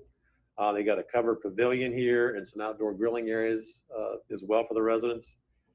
Inside this building, we have the clubhouse. There's a leasing area, and the mail room for the community is also in building 1. And there's also the mail pickup. We've got mail pickup spaces would be right here in the front. Then we also here in the back, we have building number 2, which the boardwalk would come out of and go out to the river. Here is the native upland plantings that Stephen did mention. This was all completely planted from the existing uplands up to the building with native plantings only, no sod, no bahia, no floratam. And then this is on the north property line. This is where we have an 8-foot black polyvinyl chain link fence. This would go on the property line up to the limits of the wetland itself. And then where the uplands begin, we would then have a 10-foot screen wall that would continue to Cantor Highway and connect into the existing wall on Cantor Highway that is Riverlands. And again, this 10-foot wall was requested by Riverland, and our client obliged to do that. And then here's where we have the heavily planted 25-foot buffer then between the parking and that 10-foot wall. This is the blow up of the south half. Again, there's the two residential structures, the sidewalk going down Canner. And down in the southeast corner here, we have a compactor enclosure. It will be screened from Canner Highway. There'll be a maintenance building and car wash area for the residents here. Then here we have our recreation area where we have a large tot lot with shade canopies, a bocce ball, and some pickleball courts. And then we have the fully planted bioretention for the stormwater, itself there. Also at the corner, I've got a slide in here I'll show you as well. We have a gateway signage feature, which is located on this corner. Gateway, it's access signage for the development and also for the city of Stuart. Then again, the wetlands and uplands here. Just some site data quickly. Our proposed density on the project is 13.35 units per acre for a total of 212 units. We have a mix of units on this property. We have 20 studio apartments, 88 one-bedroom apartments, 84 two-bedroom, and 20 three-bedroom units. The allowable density on this property for PUD would be 30 units per acre, or maximum of 476 units. Our building lot coverage is 9.9%. 30% would be the maximum allowable. And the open space provided is 67%, and 30% is the minimum required, so we greatly exceed those requirements. Our existing wetland is 5.44 acres, again 100% undisturbed. Our upland preserve provided is 2.97 acres, 2.23 acres is required. And our developed footprint on this parcel is only 7.47 acres, so it's only 47% of the property. So we tried to maximize the project in just one location. This is the gateway signage feature that I was talking about that's at the corner of Canner and the Veterans Memorial Bridge. Again, this will have signage for the project. It will also have the signage and logo for the city of Stuart that will be lit up. The feature will have the decorative columns, will have nice light features. It has a brick walkway that people can walk through and walk out to the public sidewalk as well, with an overhead trellis feature. It has dense landscaping and some nice medjool palms in the backdrop. So it's also not only a nice architectural feature, but nice landscaping as well on that corner. This is one of the architectural renderings. This is a rendering of the front building facing Canner Highway at the entry into the project. As you can see here, the architectural styles, they considered a Florida coastal British West Indies architectural style. They have a mix of standing seam metal roof along with asphalt shingles. The buildings do provide for balconies on the fronts and backs of the buildings, of both buildings. The finishes on the side is smooth painted stucco, and they also have simulated clapboard siding on the building as well. This is the same elevation, again, facing Canner Highway. Again, we've got a nice mix of units, anywhere from studio apartments up to 3-bedroom. The square footages of those range from 580 square feet for the studio up to 1,360 square feet for the 3-bedroom unit. In that building also, we have the integrated leasing office. There's a fitness center for the residents, internal mailroom, a club lounge, catering kitchen, and a business center for the residents as well. And this landscaping is not representative of what we're providing. We wanted to be able to see the architecture. I'm sorry about that. And this is just the rendering of the elevations facing the north side. It just kind of gives you a nice feel for the movement of the buildings. There's nice relief to the elevations. Kind of has a nice organic feel, natural colors, nice neutral tones, and it just kind of blends in with the landscaping is what they were trying to do. We have 4 waivers. The first waiver we have here is for the buffer width. We are requesting a waiver for the buffer, although I think we meet code, but we're still requesting the waiver.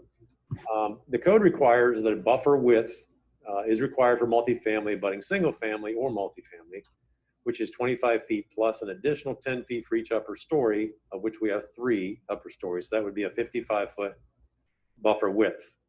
The code then goes on to say buffer use.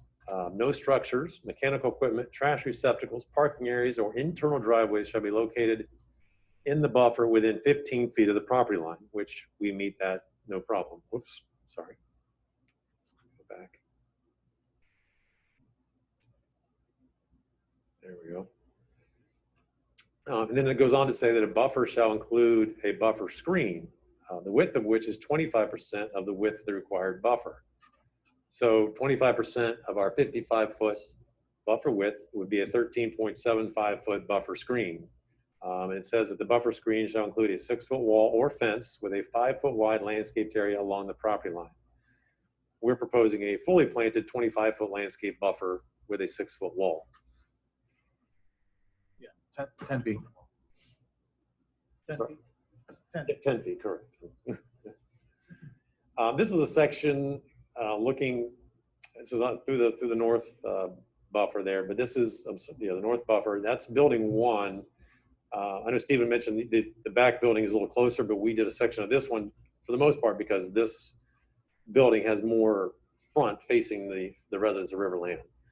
So this building sits a little bit more than 154 feet from the north property line. And again, we have our 10-foot screen wall on the property line over here. And this buffer is, the trees required are 14. Trees and palms provided are 101. The minimum tree height for that buffer is 12 feet. We do have we have a nice variety of plantings going on there. We do have 12-foot tall trees, but we also have 16 and 20-foot oaks, 12 to 16-foot pines, and 16 to 20-foot palms in that buffer as well. Shrubs required for that buffer would be 209 by code. We provided over 2,100. And this is kind of in response to your comment on the current site plan. That's what was approved there a couple years ago. I guess they approved 3-story commercial office building, which is 52 feet from the north property line. And this is kind of a little bit more detail on that as well. Again, it was only 3 stories, but it was 52 feet from the property line. They maintained the existing 40-foot drainage easement that sits there. And so their wall didn't go on the property line. It actually went very close to the proposed building, an 8-foot screen wall, which really provided very little screening from the residents of Riverland with the wall so close to the building. And very little landscaping as well. Waiver number 2 is the waiver for the finished floor elevations. If you have any other questions on this, Sean is on and he can probably answer. I don't know too much about this. But per the code, your finished first floor elevations of all buildings or structures shall not be lower than the higher of the following elevations: 2 feet above the flood stage elevation established by FEMA, or 18 inches above the crown of the street on which the buildings or structures front.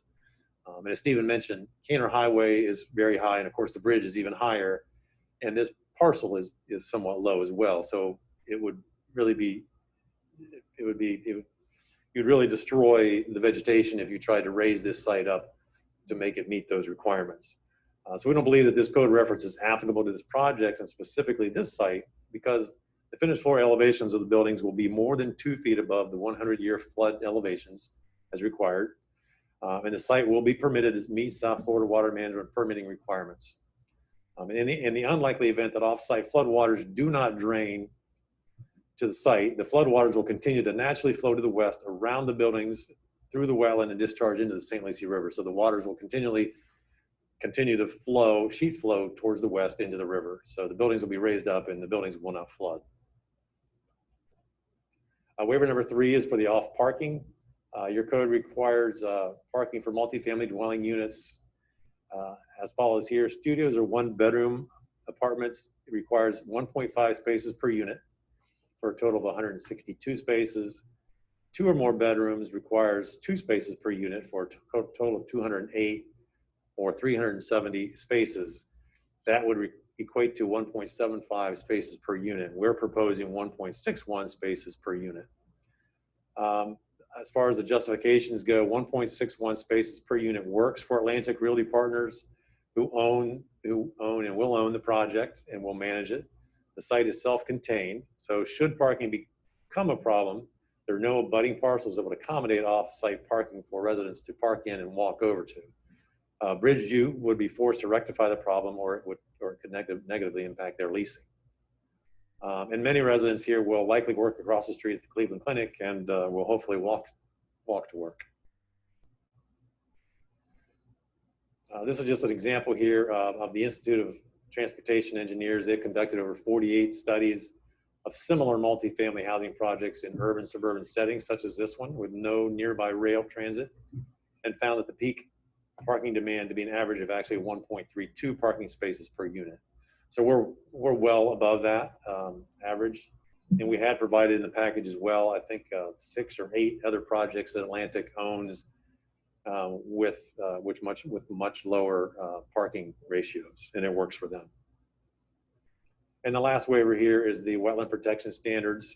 Again, the minimum average width of an upland buffer around an outstanding resource wetland, which this one is, shall be 75 feet and at no point less than 50. The waiver justifications here are the site plan provides the required 75-foot average width, which we do. And only at one point does the wetland extend a finger to the east, which creates a narrow upland, resulting in the upland buffer of just over 42 feet. This results in a reduction of only 285 square feet of the native upland buffer.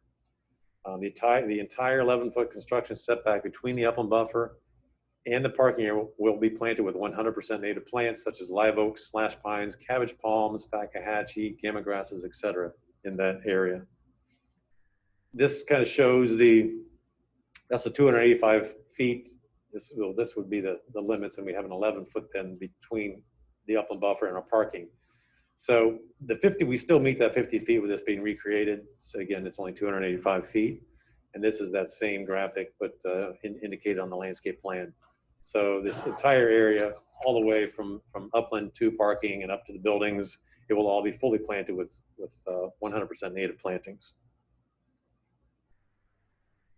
The traffic, just kind of traffic numbers real quick. The previous Martin County approval for the 99,000 square foot office building had a total of 946 daily external trips. That equated to 108 a.m. peak hour and 102 p.m. peak hour trips.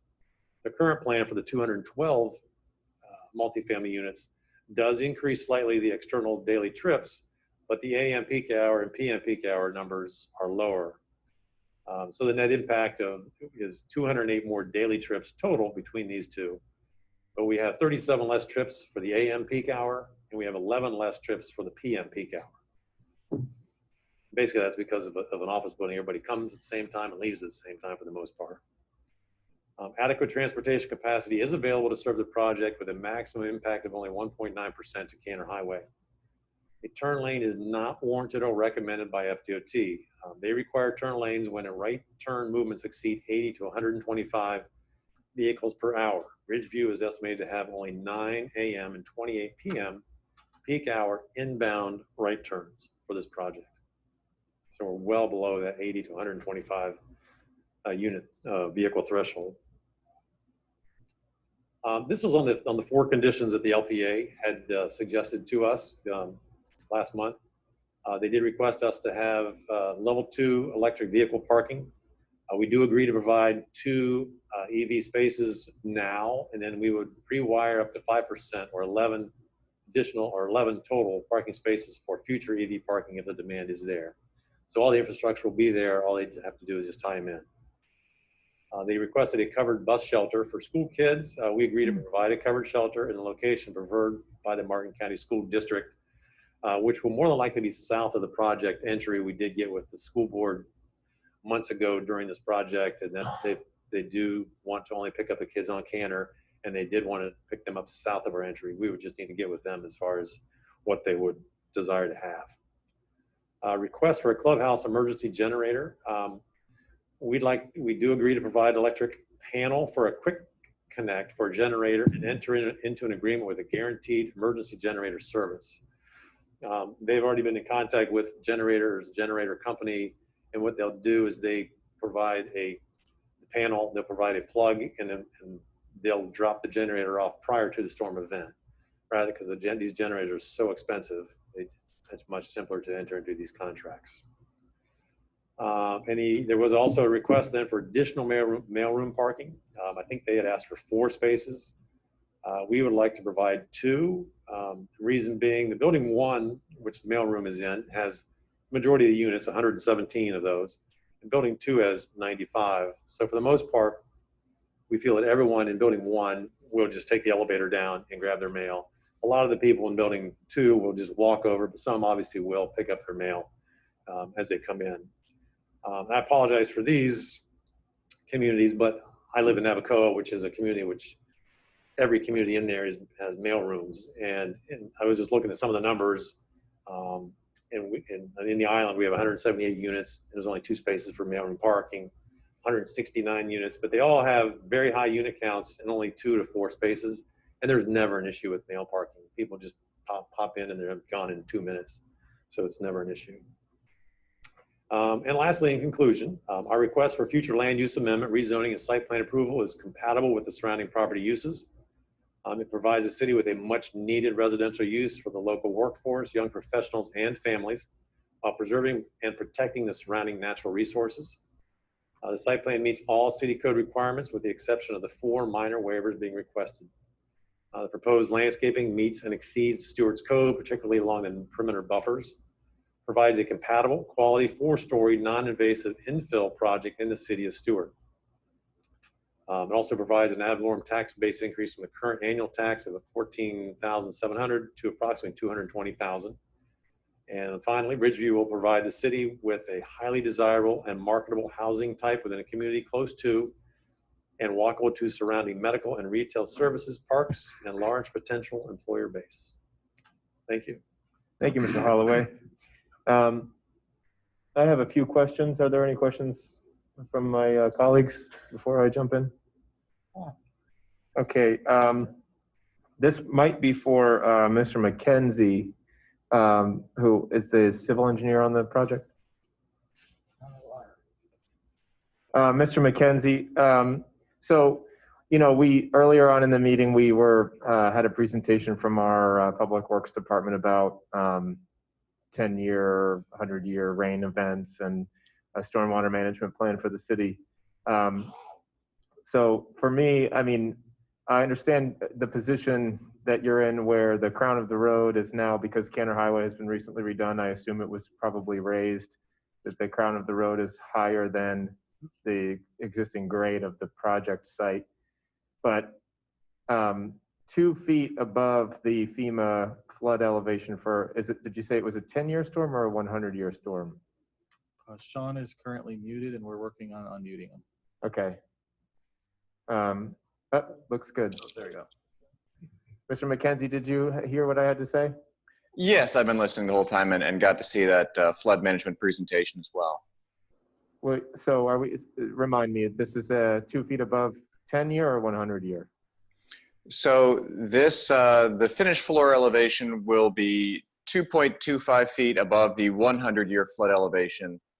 And in fact, the floodplain maps are getting revised now, and the floodplain for the 100-year flood will be lowered another foot. So by the time this is constructed, we'll likely be built 3.25 feet above the 100-year flood elevation. Those flood maps you say are being updated now. I'm looking at it right now. The new data that you have, you say will be a foot lower? Correct. I guess my main concern is just there must have been a reason why Canner's crown is where it is for long-term development, and I just hate the idea that, you know, 10, 15, 20 years down the road, that first floor will have to be knocked out and made to be stilts, you know? Right. No, I understand your concern, and that code provision is very applicable in many places, because if you could imagine, if you had roads, you know, on all 4 sides of a project, you certainly wouldn't want to build your project in a bowl, right? Because that would just fill up with water and it'd flood your project. This site's a little bit more unique. We're not building in a bowl. While Canner is very high on one side, the entire west side of the project is completely open to the St. Lucie River. So we're not going to have those same flood problems. We can't fill up the bowl. Okay. Question for the, thank you, sir. I appreciate it. Question for the landscape architects. I saw that you detailed the height of the trees in the landscape plan. Are the 16 and 20-foot trees being proposed, are they going to be heavied up in that 25-foot buffer, planted buffer area? What do you mean heavied up? As I far mean, as quantity-wise? Yeah, you know, you gave kind of the broad strokes of the landscape plan. You know, for me, I think the tallest trees should probably be focused on that landscape buffer. Yeah, I don't know if I showed how many, but we have so many trees that you really don't want to put in any more trees or any larger trees. Okay. We have a large variety of, we also have understory trees underneath those oaks and pines as well. I see. So the problem is if you get too many large trees and you have no understory, they just start growing into each other. Right. So it's better to have a diversity of different tree heights and spreads. I just want to make sure that on that northern planted buffer that we are going to have at least a number of the 16 and 20-foot trees. Or are they planned for the other locations on site? Yes. Okay. Yes. Yeah, I would not feel comfortable adding any more material into that buffer. It just would not be healthy for the material. Okay. And then finally, around the wetland buffer issue, I'm thinking about you, Commissioner Matheson, when we reviewed a year or two ago the project north of the bridge, the ear, nose, and throat on 14th Street, and it was a very similar issue. I mean, it was a matter of a couple feet, and a similar proposal was made to plant with natives, and we went through fine. I'm concerned here only because this is an active, you know, serious high-grade wetland, which in staff report I read had mangroves, a lot of mangroves. So is it the proposal to cut in that 7.5 feet or whatever it is outside of the 50-foot buffer? Are there mangroves there now that we're going to have to be cut back? Oh, no. This is all after this line of the wetland. These are all upland material. It's all upland. It's all upland. Okay, very good. That pretty much sums it up for me. Well, I'll have a few things to say. As you all know, I voted against the annexation of this property. That being said, I take, you know, this as a totally new vote. It's in the city limits, and I'm looking at the project as it's in the city limits. You know, I'm thankful for a lot of the stuff that our staff and the applicant have worked towards when you consider what this project could be with straight zoning, the impacts that could be done. This is kind of an example of how a PUD process can work for benefit of land preservation. Such things as an 8-foot sidewalk don't even have to be debated anymore. My thought on the wetland buffer, which, correct me if I'm wrong, would that will be included in the PAMP, or would just the wetland be? I don't know if, Stephen, if that condition read that the upland would be in there. I mean, if it's not in the condition, we definitely agree that it will be. We want to make sure that that's It maintained. specifically mentions the wetland. It doesn't specifically mention the wetland buffer, but we could add that. Okay, so Mayor and Commissioners, I'm going, you know, this project, I see what I propose as a condition is to focus on the amenity that this project has and why people are going to want to come and stay here is because of the wetland and highlighting. And basically what I'm getting at is I'd like some language regarding the PAMP be integrated into the PUD documents where it discusses how that PAMP, the management plan, trending towards zero fertilizers and mimicking how City of Stuart manages our STAs. You know, I'm not gonna be nitpicky about what's actually used, but I know we, do not use glyphosate in the city. We use another organic weed killer or none at all, and have a fairly decent management plan thanks to Mr. Peters and our Public Works Department. And so that would be my one condition of approval is that buffer area mimic the city of Stewart's management plan, or there's some language in the PAMP that restricts fertilizer use, to put it generally, toxic pesticides and herbicides. And that language could be crafted perhaps with our city attorney, our public works, and the applicant coming together on an agreement. I think it's clear by the applicant that they've done a very large amount to try and highlight the natural habitat that we all want to see preserved. Commissioner Matheson, is that a motion to add that to the list of conditions that staff is now? Yes. I'll second Which, it. wait. But Was it a motion to approve with that as a Well- condition, or was it a Or to motion to the add it? List of conditions. that would be a motion to add as conditions. I would like to It doesn't hear. matter. We need a motion to approve the project. But Yeah, I'd like to, I mean, if my Go ahead. commissioners want to discuss any of this, I'm only the second one to talk, but I would make a motion to add that to anyone who chooses to make a motion. I think that we should hear from our two other commissioners if they want to discuss further. I agree with you. So agree with the will amendment. someone make a motion? Uh, I don't want to have to pass the gavel. I'll motion to approve the project conditioned upon, at second reading, some language be added to the PUD, including the wetland buffer in the PAMP, and that language would mimic city's management philosophy on areas close. And I can meet with them between Or meetings and SPA. clarify that language. Second, and I have a point of discussion. I have a clarification for the commissioner, also incorporating the staff's recommendations and additional conditions that the LPA brought up, correct? Yes. Yes, those have already been, I agree. but yes, as well, Thank you. incorporating staff's recommendations in the LPA. The only point of clarification was that LPA made a recommendation for 4 parking spaces for the mail room, and applicant is requesting 2.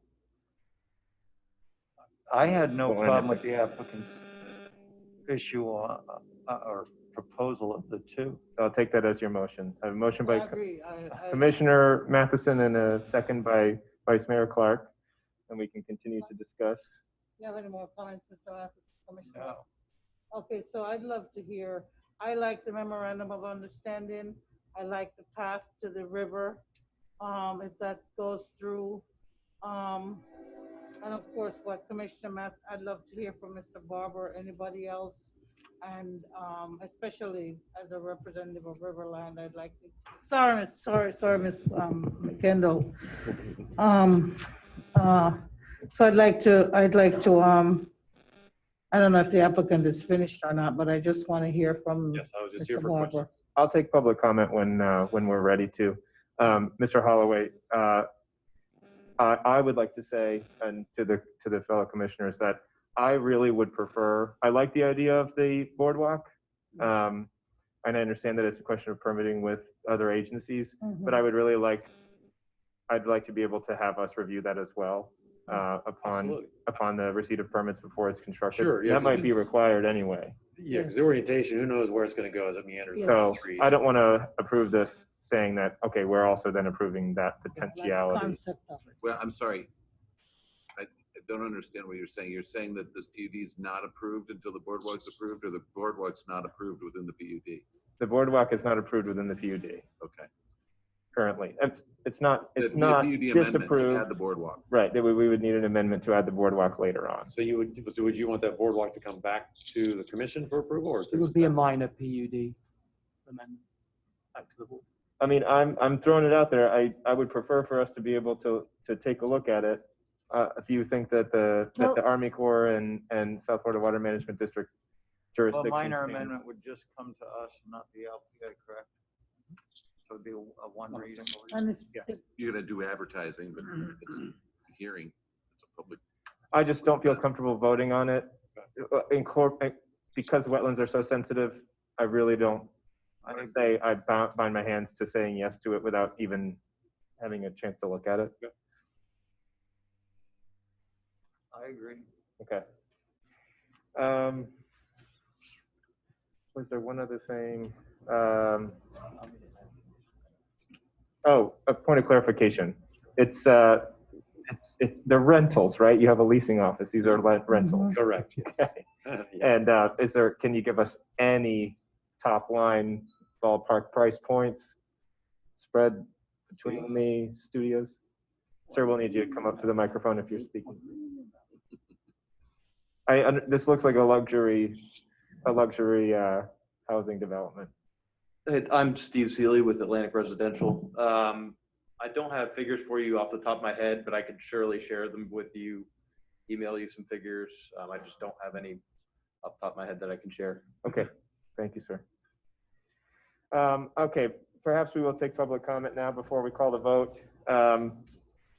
Mr. Don Barber, on behalf of the Riverland Bridgeview Committee, Property Owners Association. Mr. Barber. Your Honor, City Commissioners, thank you for the opportunity to address you this evening. For the record, my name is Don Barber, and I am a resident and shareholder of the Riverland Cooperative at 3500 South Canner Highway, which is next door to the planned Bridgeview development. I am also a member of the Riverlands Bridgeview Committee, a temporary committee formed by the Riverland Board of Directors per Florida Statute 710, and formed to advise the board and take action on behalf of the board in regard to the Bridgeview development. My remarks here today are in that capacity and are being made on behalf of the Riverland community. Just prior to the local planning agency meeting on June 18th, the Riverland and Atlantic organizations were able to reach an agreement addressing the various security, privacy, noise abatement, crime prevention, and communication concerns of the Riverland community. A memorandum of understanding has been executed, which outlines roles and responsibilities for both parties, details certain understandings regarding construction activities along the common property line, and provides a framework ensuring future communications. At this time, Riverland has no objections to the approval process for the Bridgeview project continuing forward. However, and why I'm here today representing the Riverland community, it would be incorrect for the city commissioners to assume that all Riverland residents were of an identical mindset. Riverland is a community of diverse individuals who often have diverse opinions on community matters. This agreement reached with Atlantic is a negotiated compromise representing a balance between the needs of Riverland and the property rights of Atlantic. Like all compromises, it is one where everyone can find something to like or dislike. All Riverland residents, not just those within 300 feet of the development, have been encouraged to take advantage of the public comment portion available at this hearing, should they wish to express a more personal viewpoint. Should any do so, I would like to thank you in advance on behalf of the Riverland community for allowing time for county residents to speak their mind at a city hearing. This concludes my remarks. I'm available to answer any questions either now or later during the hearing. Thank you for your time. Thank you, Mr. Barber, for your magnanimous comments and those of the Riverland property owners. Is there any other public comment? If there's anyone online who would like to speak on this issue, please click raise hand at the bottom of your screen.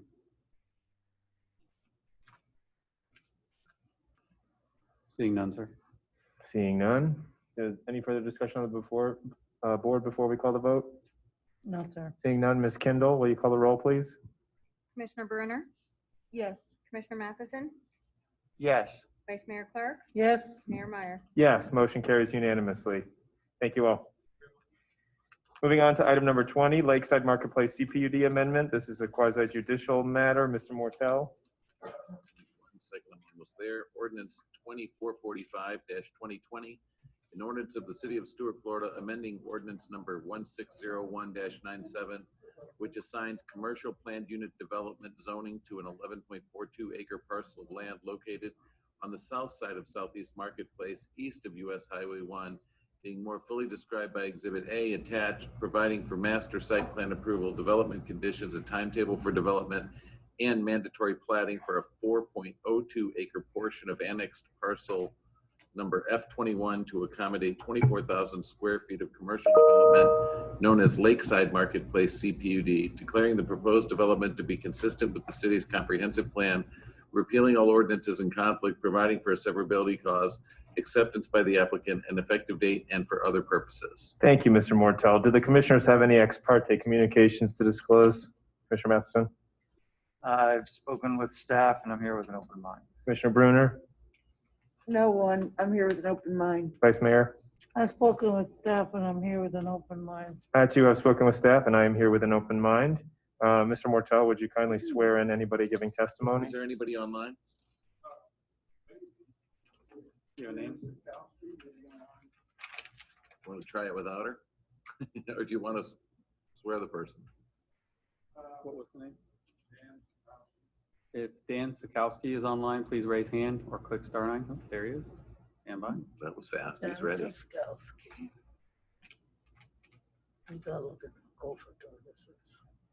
When you first said it, I thought you said Ann Sikarsky. That's why I didn't. That's why I said her. It's the mask. I know.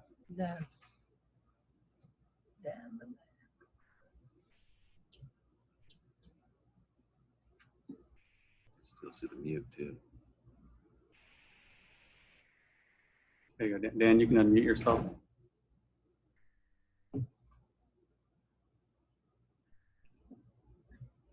And does Mr. Sikowski have video capability?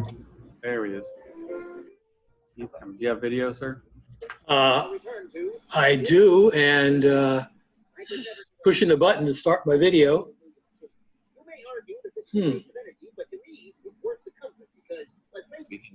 Doesn't seem to want to cooperate. You might as well. We can try swearing you this way, and if it comes back, we can always add to it. Would you be able to swear those in person while he's loading? Yeah, that's a good idea. Let the record reflect that there are three. Stephen, you're not providing testimony. You're acting as attorney, right? There are 4 or 5. Let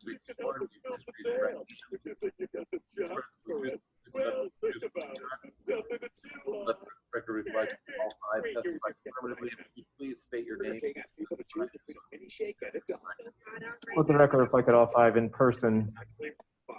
And then Dan, are you there? Yes. The 6th person, James Thorne, is Dan Sikarsky. Can you please raise your right hand? It's raised. You recognize that you're online, but you're being sworn as if you're presently here? Yes. Yep. You swear to tell the truth, the whole truth, and nothing but the truth, so help you God. I do. Let the record reflect that he has raised his right hand and testified affirmatively as well. Thank you, sir. You're welcome. Thank you, Mr. Mortel. Mr. Reitz. Good evening, commissioners. Mr. Mayor, Tom Reitz, Senior Planner for the record. As the attorney mentioned, this is a 4.02 acre site, and it's an amendment to a PUD, an existing CPUD, for 3 warehouse buildings. This is elevations of the front 2 warehouse buildings, which have come a long way. They do well as far as meeting the code. For commercial design standards, the entire building is stuccoed. There's a front entry with ornamental columns. There's ornamental siding at the bottom. There's a little variation in the roof height.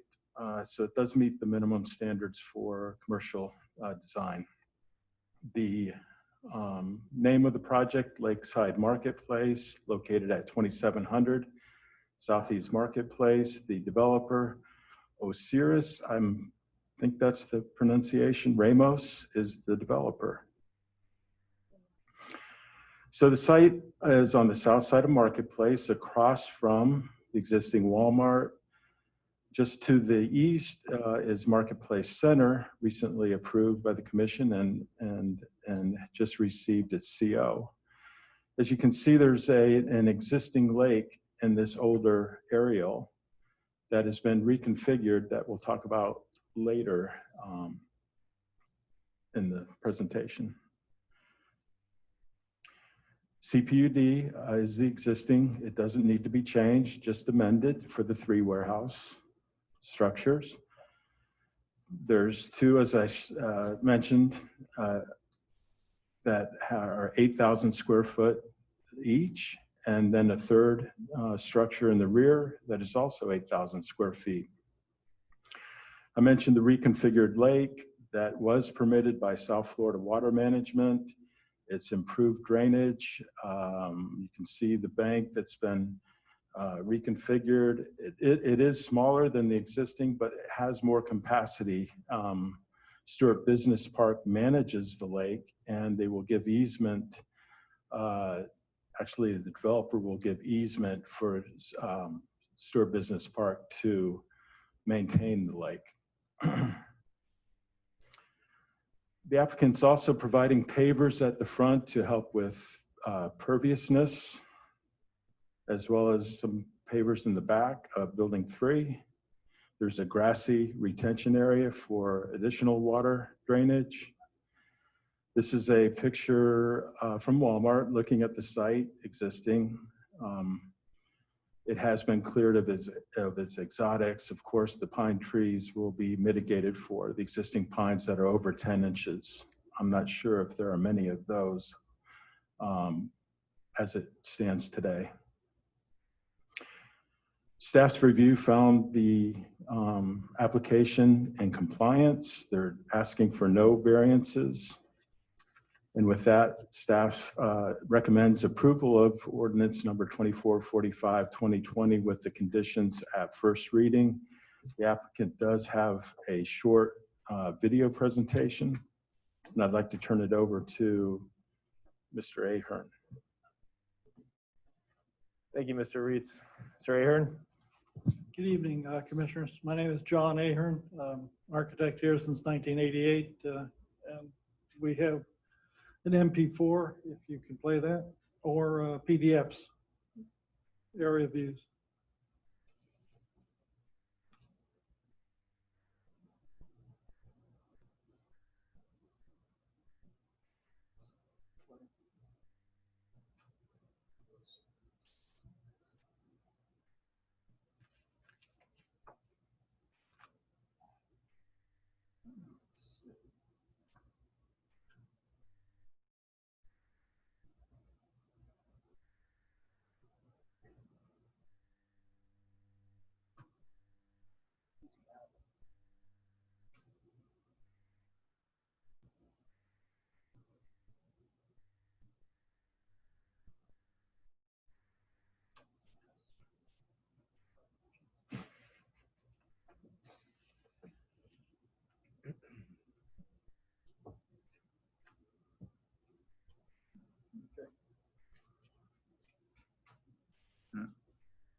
This is the approach from the northeast, going through the parking area, 2 buildings, retail and warehousing.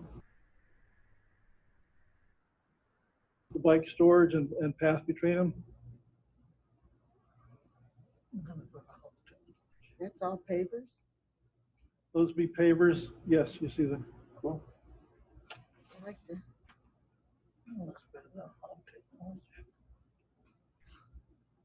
The 2 buildings up front facing Marketplace, and the rear building facing the lake.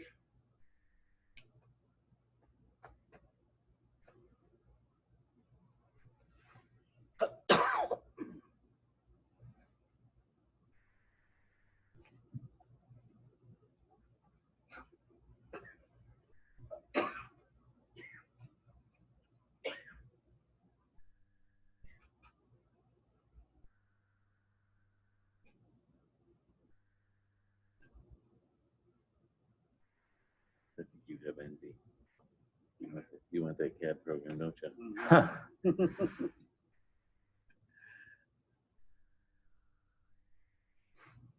Wow.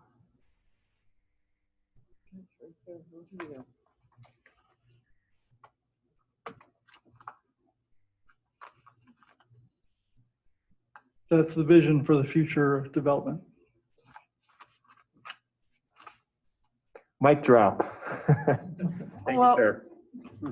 I will move for motion to approve.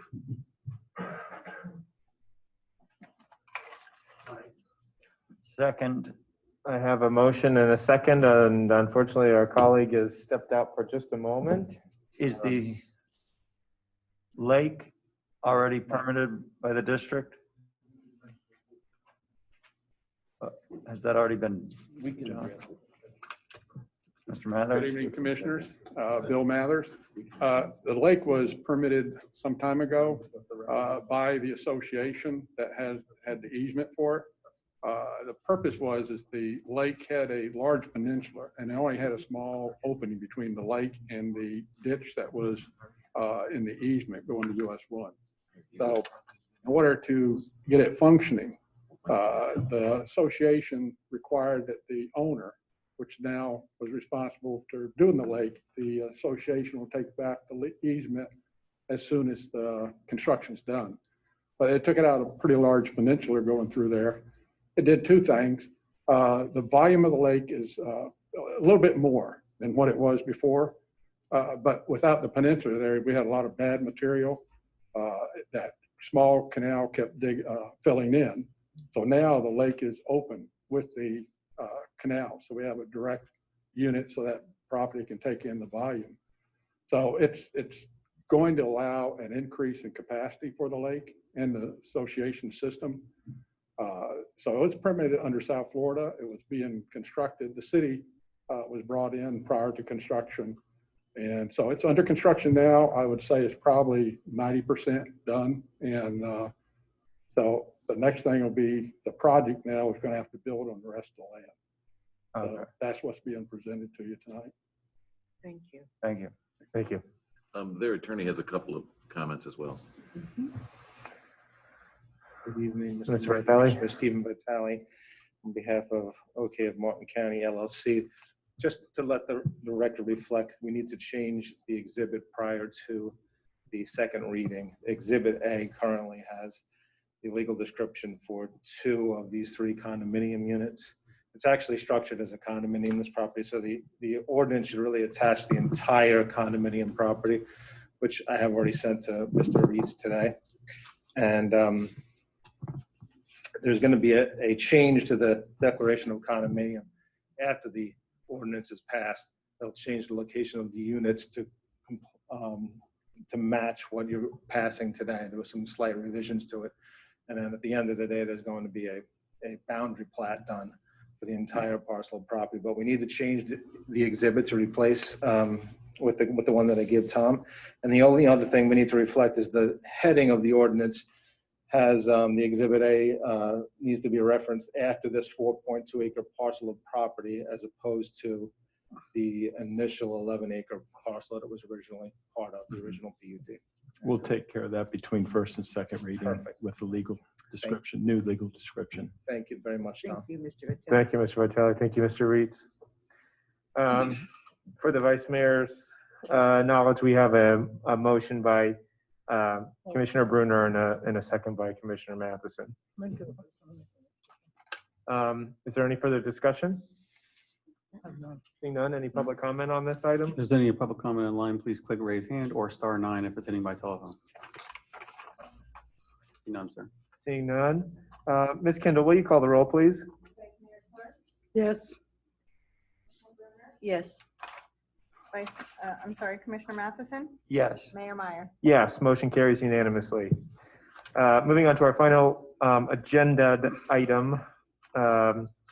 It's the evaluation and appraisal report, EAR, second reading. I'm sorry, this is the first reading. Third reading. Yeah. Thank you. All First that reading, above. second time. Yeah, first reading, second time. All of that. Mr. Reeds? Well, let me- Sorry, Mr. Mortel.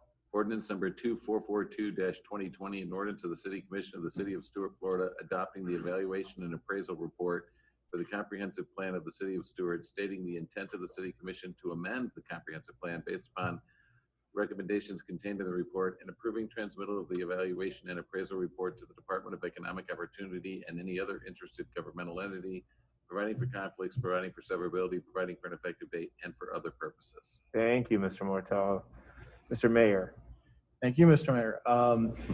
Yes, we are back and better than ever. This is going to be the official transmittal hearing. What we have done for ordinance 2440-2020, which is the evaluation and appraisal report, is that we have incorporated on the June 22nd, 2020 hearing. City Commission provided instructions for staff regarding the draft year. Staff has incorporated those comments and at this time is providing a clean transmittal package, which is finally intact for you to review. And upon your approval, we will transmit that package to the Development of Economic DEO, Development of Economic Opportunity. Our recommendation is to approve Ordinance 2442-2020 on first reading, which is known as the transmittal hearing of the city's year. Please note that the package as attached or if it is specifically amended tonight will be transmitted as shown or with specific language that you motion tonight. We had taken your comments, we incorporated them where they were appropriate. And so at this time, that was the changes that we've made. They were minor in nature, and we entertain a motion, or if you have comments about the package, we hear them now. Mr. Mayor. Oh. Yes, Vice Mayor. I was going to say that I wanted to make a motion that we transmit these to the DEO, but I'll ask my question first before I officially make a motion. I wanted to ask Mr. Mayor or Mr. Freeman, but most especially Mr. Mortel, to explain to the public at home or those here in the audience, what is the impact of sending these projects onto the DEO, especially such a project as Spring Tree that has both a project and a plan amendment, land use change, going up to the DEO, and then we'll come back to us. What is the process in how that impacts approval of such a project, and just so that the public might know what we're doing? In the early 1980s, the state of Florida decided that it didn't like the fact that it was being covered by strip malls. And as a result, it required all counties in the Florida to adopt comprehensive plans, and required that those plans would be reviewed in Tallahassee. As a result, anybody passing zoning laws in the state must now have a comprehensive plan that is current with the state of Florida in order to adopt zoning regulations. The city of Stuart is updating the year, and this is updating our comprehensive plan. And as a result, the state of Florida reviews the comprehensive plan to make sure that it is aligned with the laws of the state of Florida, and as a result, when we adopt other projects and they get sent to review, or when they're being reviewed, they must be in compliance with that comprehensive plan.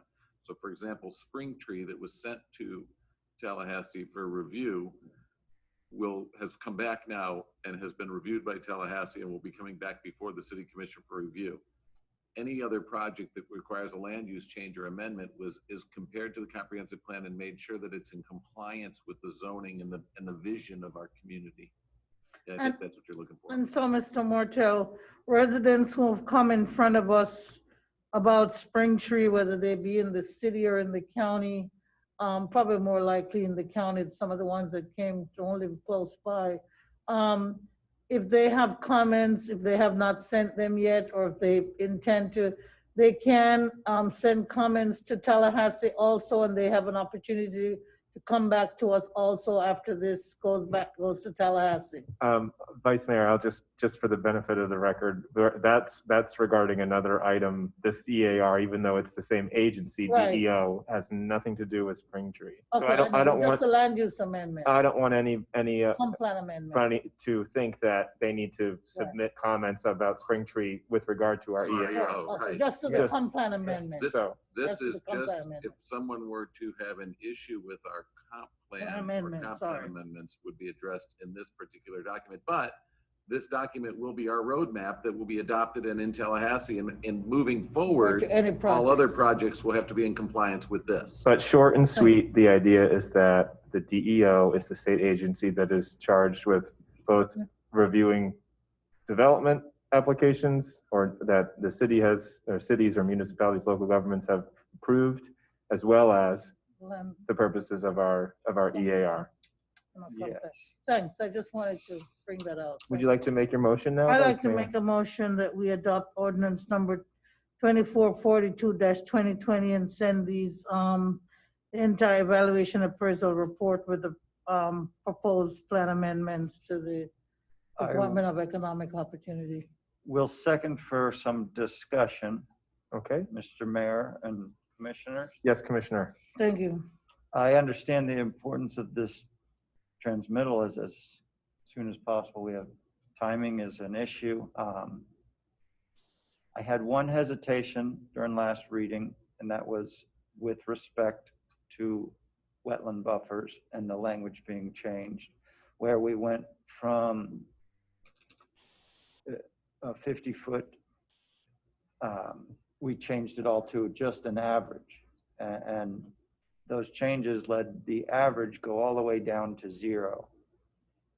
And my thought was we could, in our comp plan, hold a stronger line at some point.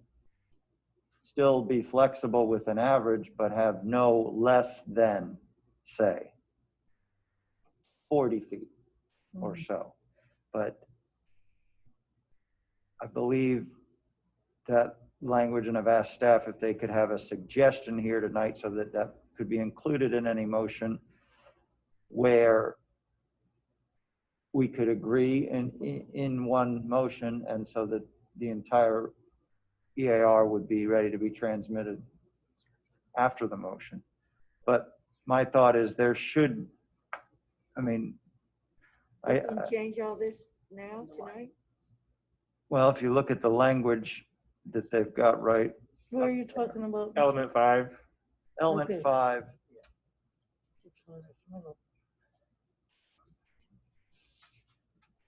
Mayor, Yes. if I should just Mr. explain Freeman. what we changed in this Please. language. If you recall, Kevin Freeman for the record, if you recall, we didn't have a minimum width applied to this dimension, and there was some discussion with Commission regarding that. So we added a few words that would be incorporated just after an average width of 50 feet and a minimum width of 40 feet beyond the perimeter of the wetland. So that would establish a minimum width, a minimum average, but also a minimum width that That is a good average point. could go down to meet. Is that, Now, remember, this is the Holy Grail. Yes. So there are many projects we wouldn't have approved if this language was in there. And if I could add that this transmittal does not prevent further discussion, as this will come back to Commission with DEO comments, and there is an option there to further discuss this at that point. In addition, there are conflicts within the Land Development Code already, and we were going to bring those back to Commission based on how the comprehensive plan worked out. conflicts with this particular language? It has conflicts with existing language. Right. The Land Development Code allows a reduction in buffer. It allows a lesser average, Right. a lesser decrease, and it differentiates between types of wetland in the Land Development Code. And so I think whatever commission decide today, we would have to come back with amendments to the land development code, and that would maybe then have a more in-depth discussion about what this would mean. So just so that I'm clear, in line with the commissioner's question or comments, when we submit this for a DEO review and we receive comments back, if we were to say, leave this in with a minimum 40-foot buffer, and then transmit, receive comments back, and then later on we negotiate and decide to maybe work it through the LDRs, take it out of the comp plan. Is there one way when we go to the state, is it better for it to be more restrictive and then pull it back later, or to be more generous and then make it more restrictive later? My opinion as a planner is to, unless it's very necessary to have dimensions in the comp plan, not to have dimensions in the comp plan. I can understand in this case that you would want to look to secure a minimum, but it's the methodology and the mechanics behind that that would need to be, I think there's much more thought that needs to be in that, especially when we're going to need to change the land development code. From a staff point of view, I would welcome a more detailed discussion where we wrap the comprehensive plan with the land development With the LDRs. code. And that could be done at any time. We can do that. So on top of this, with the discussion that I've heard from staff that needs to happen is our land development code, when we talk about a pristine wetland, which we just spoke about, was a average width, a minimum of 75, minimum Average of 50 75, feet with an minimum average 50. of 75. Right. And if you talk about an isolated wetland, it goes back to 50 feet. And so the discussion needs to occur that, we distinguish between the two. My thought is, though, that our comp plan should not give the ability to go down to 0 wetland buffer. And that's what needs to be contemplated. Right here, we have a number of 40 feet. That number could be 25 feet. I kind of defer to staff on which that would more closely mimic our current LDR. But I'm in favor and was hesitant to approve it last time with the change that we did discuss and approve last time, without there being some sort of minimum so that we could end up with a project with 0 wetland buffer at all. Which we still have the ability to review and not approve, but you want it baked into the comp plan. I understand what you're saying, Commissioner. This is... Yes, because the way the language read prior to us changing it, we had that discussion and it could have been interpreted 2 different ways.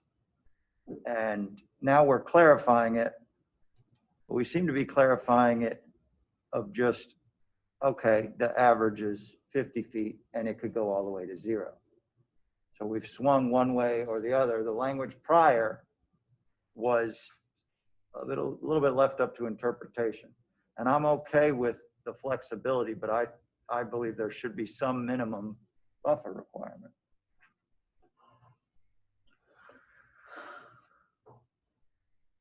So, and that's what this language adds. Now it adds it at 40 feet, but what we could be really discussing here is what that number should be.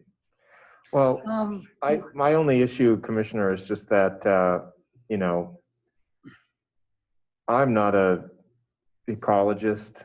I mean, I want it to be generous. I like the idea of having a limit, but I don't know, I don't feel comfortable sitting up here and saying whether 25 or 20 or 40 or 50 or 10 is appropriate.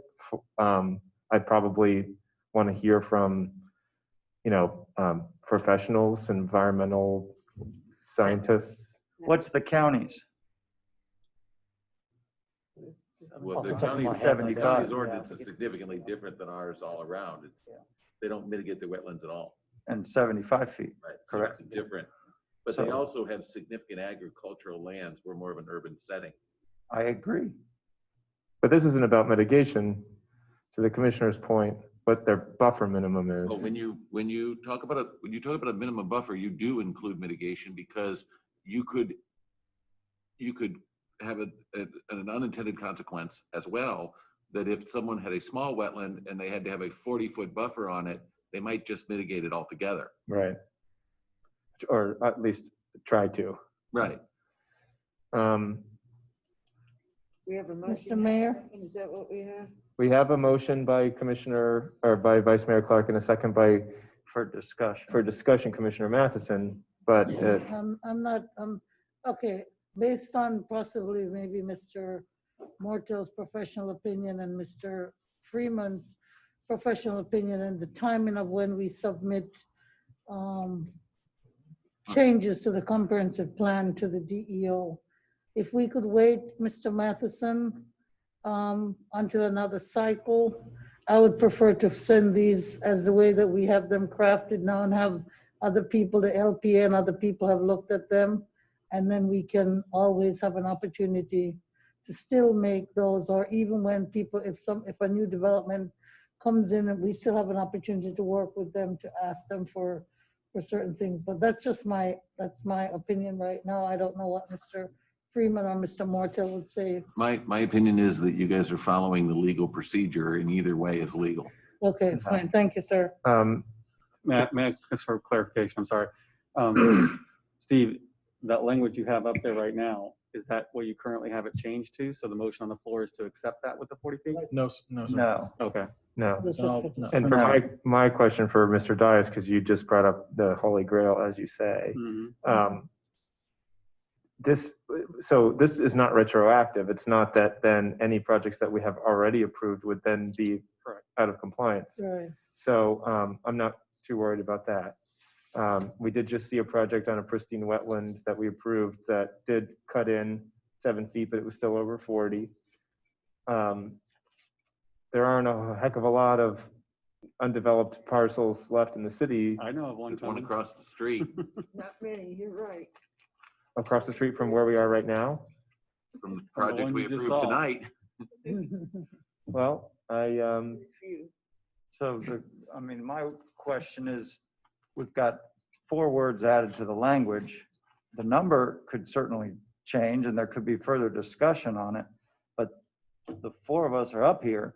Does anyone else besides me have any interest in there being a minimum buffer to the wetlands? Or could do my 3 fellow commissioners feel that it could be reduced to 0?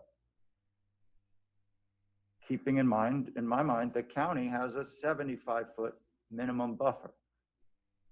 And RLDC, treats wetlands as two different qualities, or a couple different qualities. I think that discussion should be had, but Our LDC has a 25-foot. minimum. Unless it's a pristine wetland. It can be deviated from, obviously, because you're in a PUD, so it's not in the comp plan, but the LDC does have a minimum in it. I understand where you're going, Commissioner, and I think the Vice Mayor and another Commissioner have signaled that they kind of want to go forward without the minimum in there. And so even if I were to join you, I don't think we would get it to pass. What about, do we want to say 25 feet? Would that satisfy Commissioner or Vice Mayor? Is that satisfactory to you in this first pass to the? A minimum. To me, it seems easy to change the number. I understand what you're saying. You want to keep a placeholder for transmittal to the state and we can continue debating it. I think I'd like to be able to speak with some experts, have some people present on the functional importance of a wetland buffer, and then maybe we can make a more educated decision. I understand that the county already has an established buffer, but would you be willing to accept 25? And if that might satisfy my colleagues, we can get it through. I'm interested in getting this over the goalpost. I'll accept whatever Mr. Matheson has suggested. So Okay, I'm welcome. Okay, it's getting to be. So we have the motion, your original motion, Vice Mayor, is to approve it with the alternative wetland buffer provision, however, average width of 50 feet and a minimum width of 25 feet beyond the perimeter of the wetland. And that second that. amended for that motion. Okay, And we can review. we have a motion and a second. Do you have that, Ms. Kendall? Could you repeat the second part again? With 25 feet. Average of 50 Minimum. with a minimum of 25. Average 25, minimum 25 beyond the perimeter. Average 50. Average of 50. Average 50. average minimum 25. 50. Am I saying this? You am said I- average 25, minimum 25. The first time you said it perfectly. In fact, I wished I had typed it down. I need a beer. Average 50 with a minimum of 25. Yes. Shot of vodka. All right, Thank you. compromise. That's what it's all about, y'all. Do you have any public comment on this? Anybody online, sir? I see no one raising hand. Is anybody still up? Yeah, there's people on there still. Let's call the question. Ms. Kendall, will you call the roll, please? Okay, Vice Mayor Clark, Yes. Commissioner Bruner, Yes. Commissioner Matheson. Yes. Mayor Myers. Yes, motion carries unanimously. Good job, everybody. I appreciate us working together. Thank you, Mr. Now for the center attraction. Now the for reason we've all come. D&D, item number 22, proposed art and vinyl wrappings on traffic control boxes within the city limits. Ms. Gandhi Savdas? Thank you. Let me pull up the item. Oh.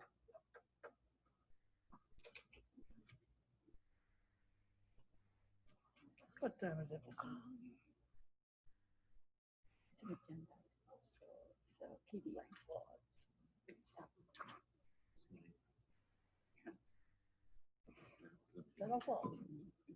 Thank you, Panal Gandhi Savdas, CRA Administrator, for the record.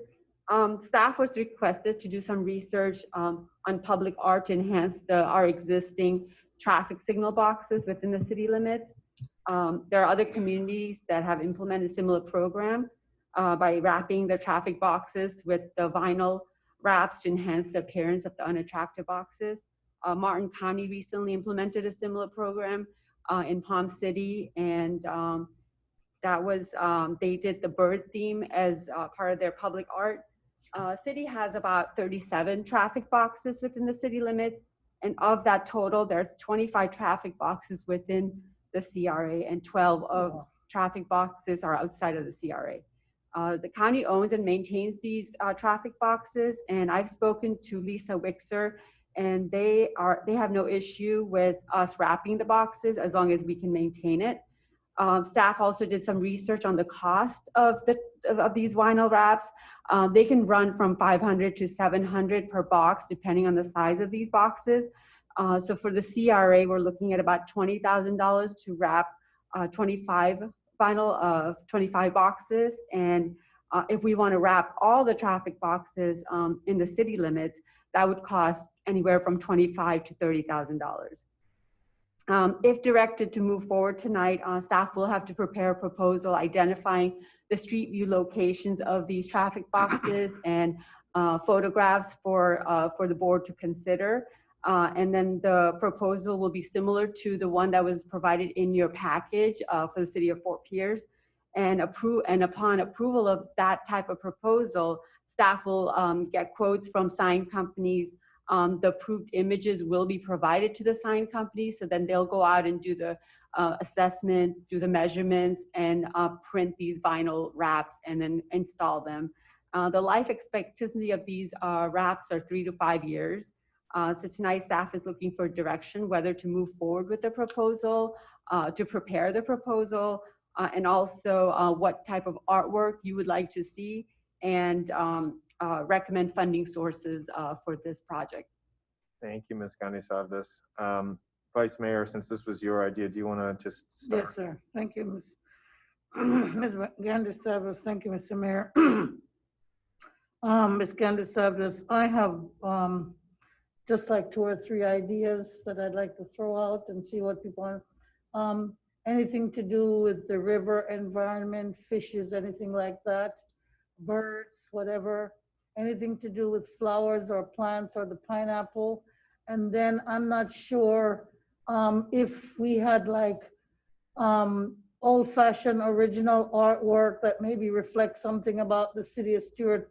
For example, I know like the Curb Buchanan firm used to have on their Christmas candy bottles like various buildings and stuff like that. And if we had some from the historic museum, but I'm not sure if we submit those kind of pictures, if it's easy to put that in a wrap so that it kind of reflects some of Stewart, or if we should just keep it to birds and plants and trees. That's just my thing. Well, I'll say, Vice Mayor, that I've seen those wraps around and I think that they do look nice. Yeah. I am concerned about the life expectancy of it though. Yeah. And I mean, it's not a overwhelmingly significant expenditure, but I think that if we're talking about going, you know, CRA wide, something that needs to be replaced, let's say every 3 years, because we know it's so hot, right? That's just, I don't know, for me, there's so much, I think that I really want to start putting our money toward brick and mortar and our CRA. I hear you.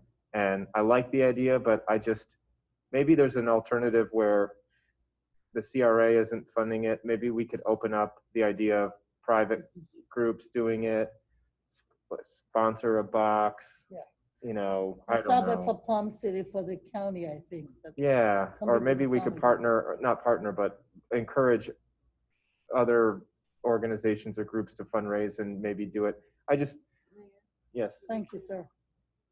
yes. No, let me finish. Oh, I'm just blabbing. No, I feel the same way. Microphone. I don't want to spend the money on them. You got to replace. It's $500 to $700. More than likely, it'd be $700. And if you get 10 or how many, I'm not for it. I think it's money that we could put towards bricks and mortar. And only time I could see one is if maybe I'm sitting there waiting for the tram to come pick me up, and it's a real pretty area. So I'd want that little box decorated.